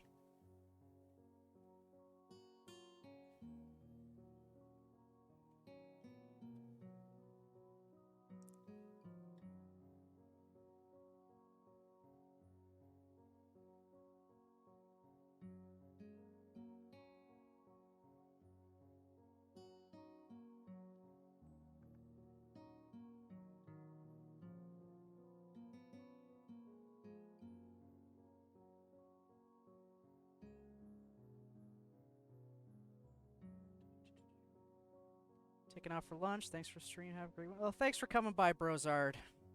I appreciate it very much, buddy. You enjoy your lunch and have a great weekend, too.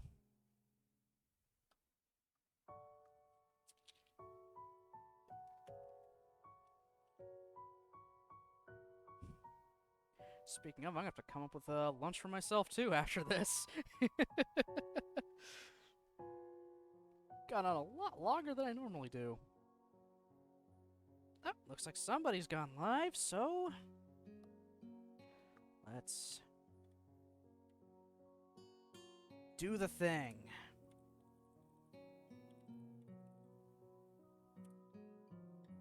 Alright, I'm gonna send everyone over to Nichols. She's playing through some more Nancy Drew. She does bingo for it as well, so when certain tropes come up, you get to fill out your card. The link's all there. If you just do exclamation point bingo, it's a lot of fun. And some of these Nancy Drew stories get pretty nuts, I'll be honest. So anyway, I hope everyone has a good day. Thanks everyone for watching, commenting, lurking, everything. I really, really appreciate it. Hope your weekend goes well. I'll see you next time.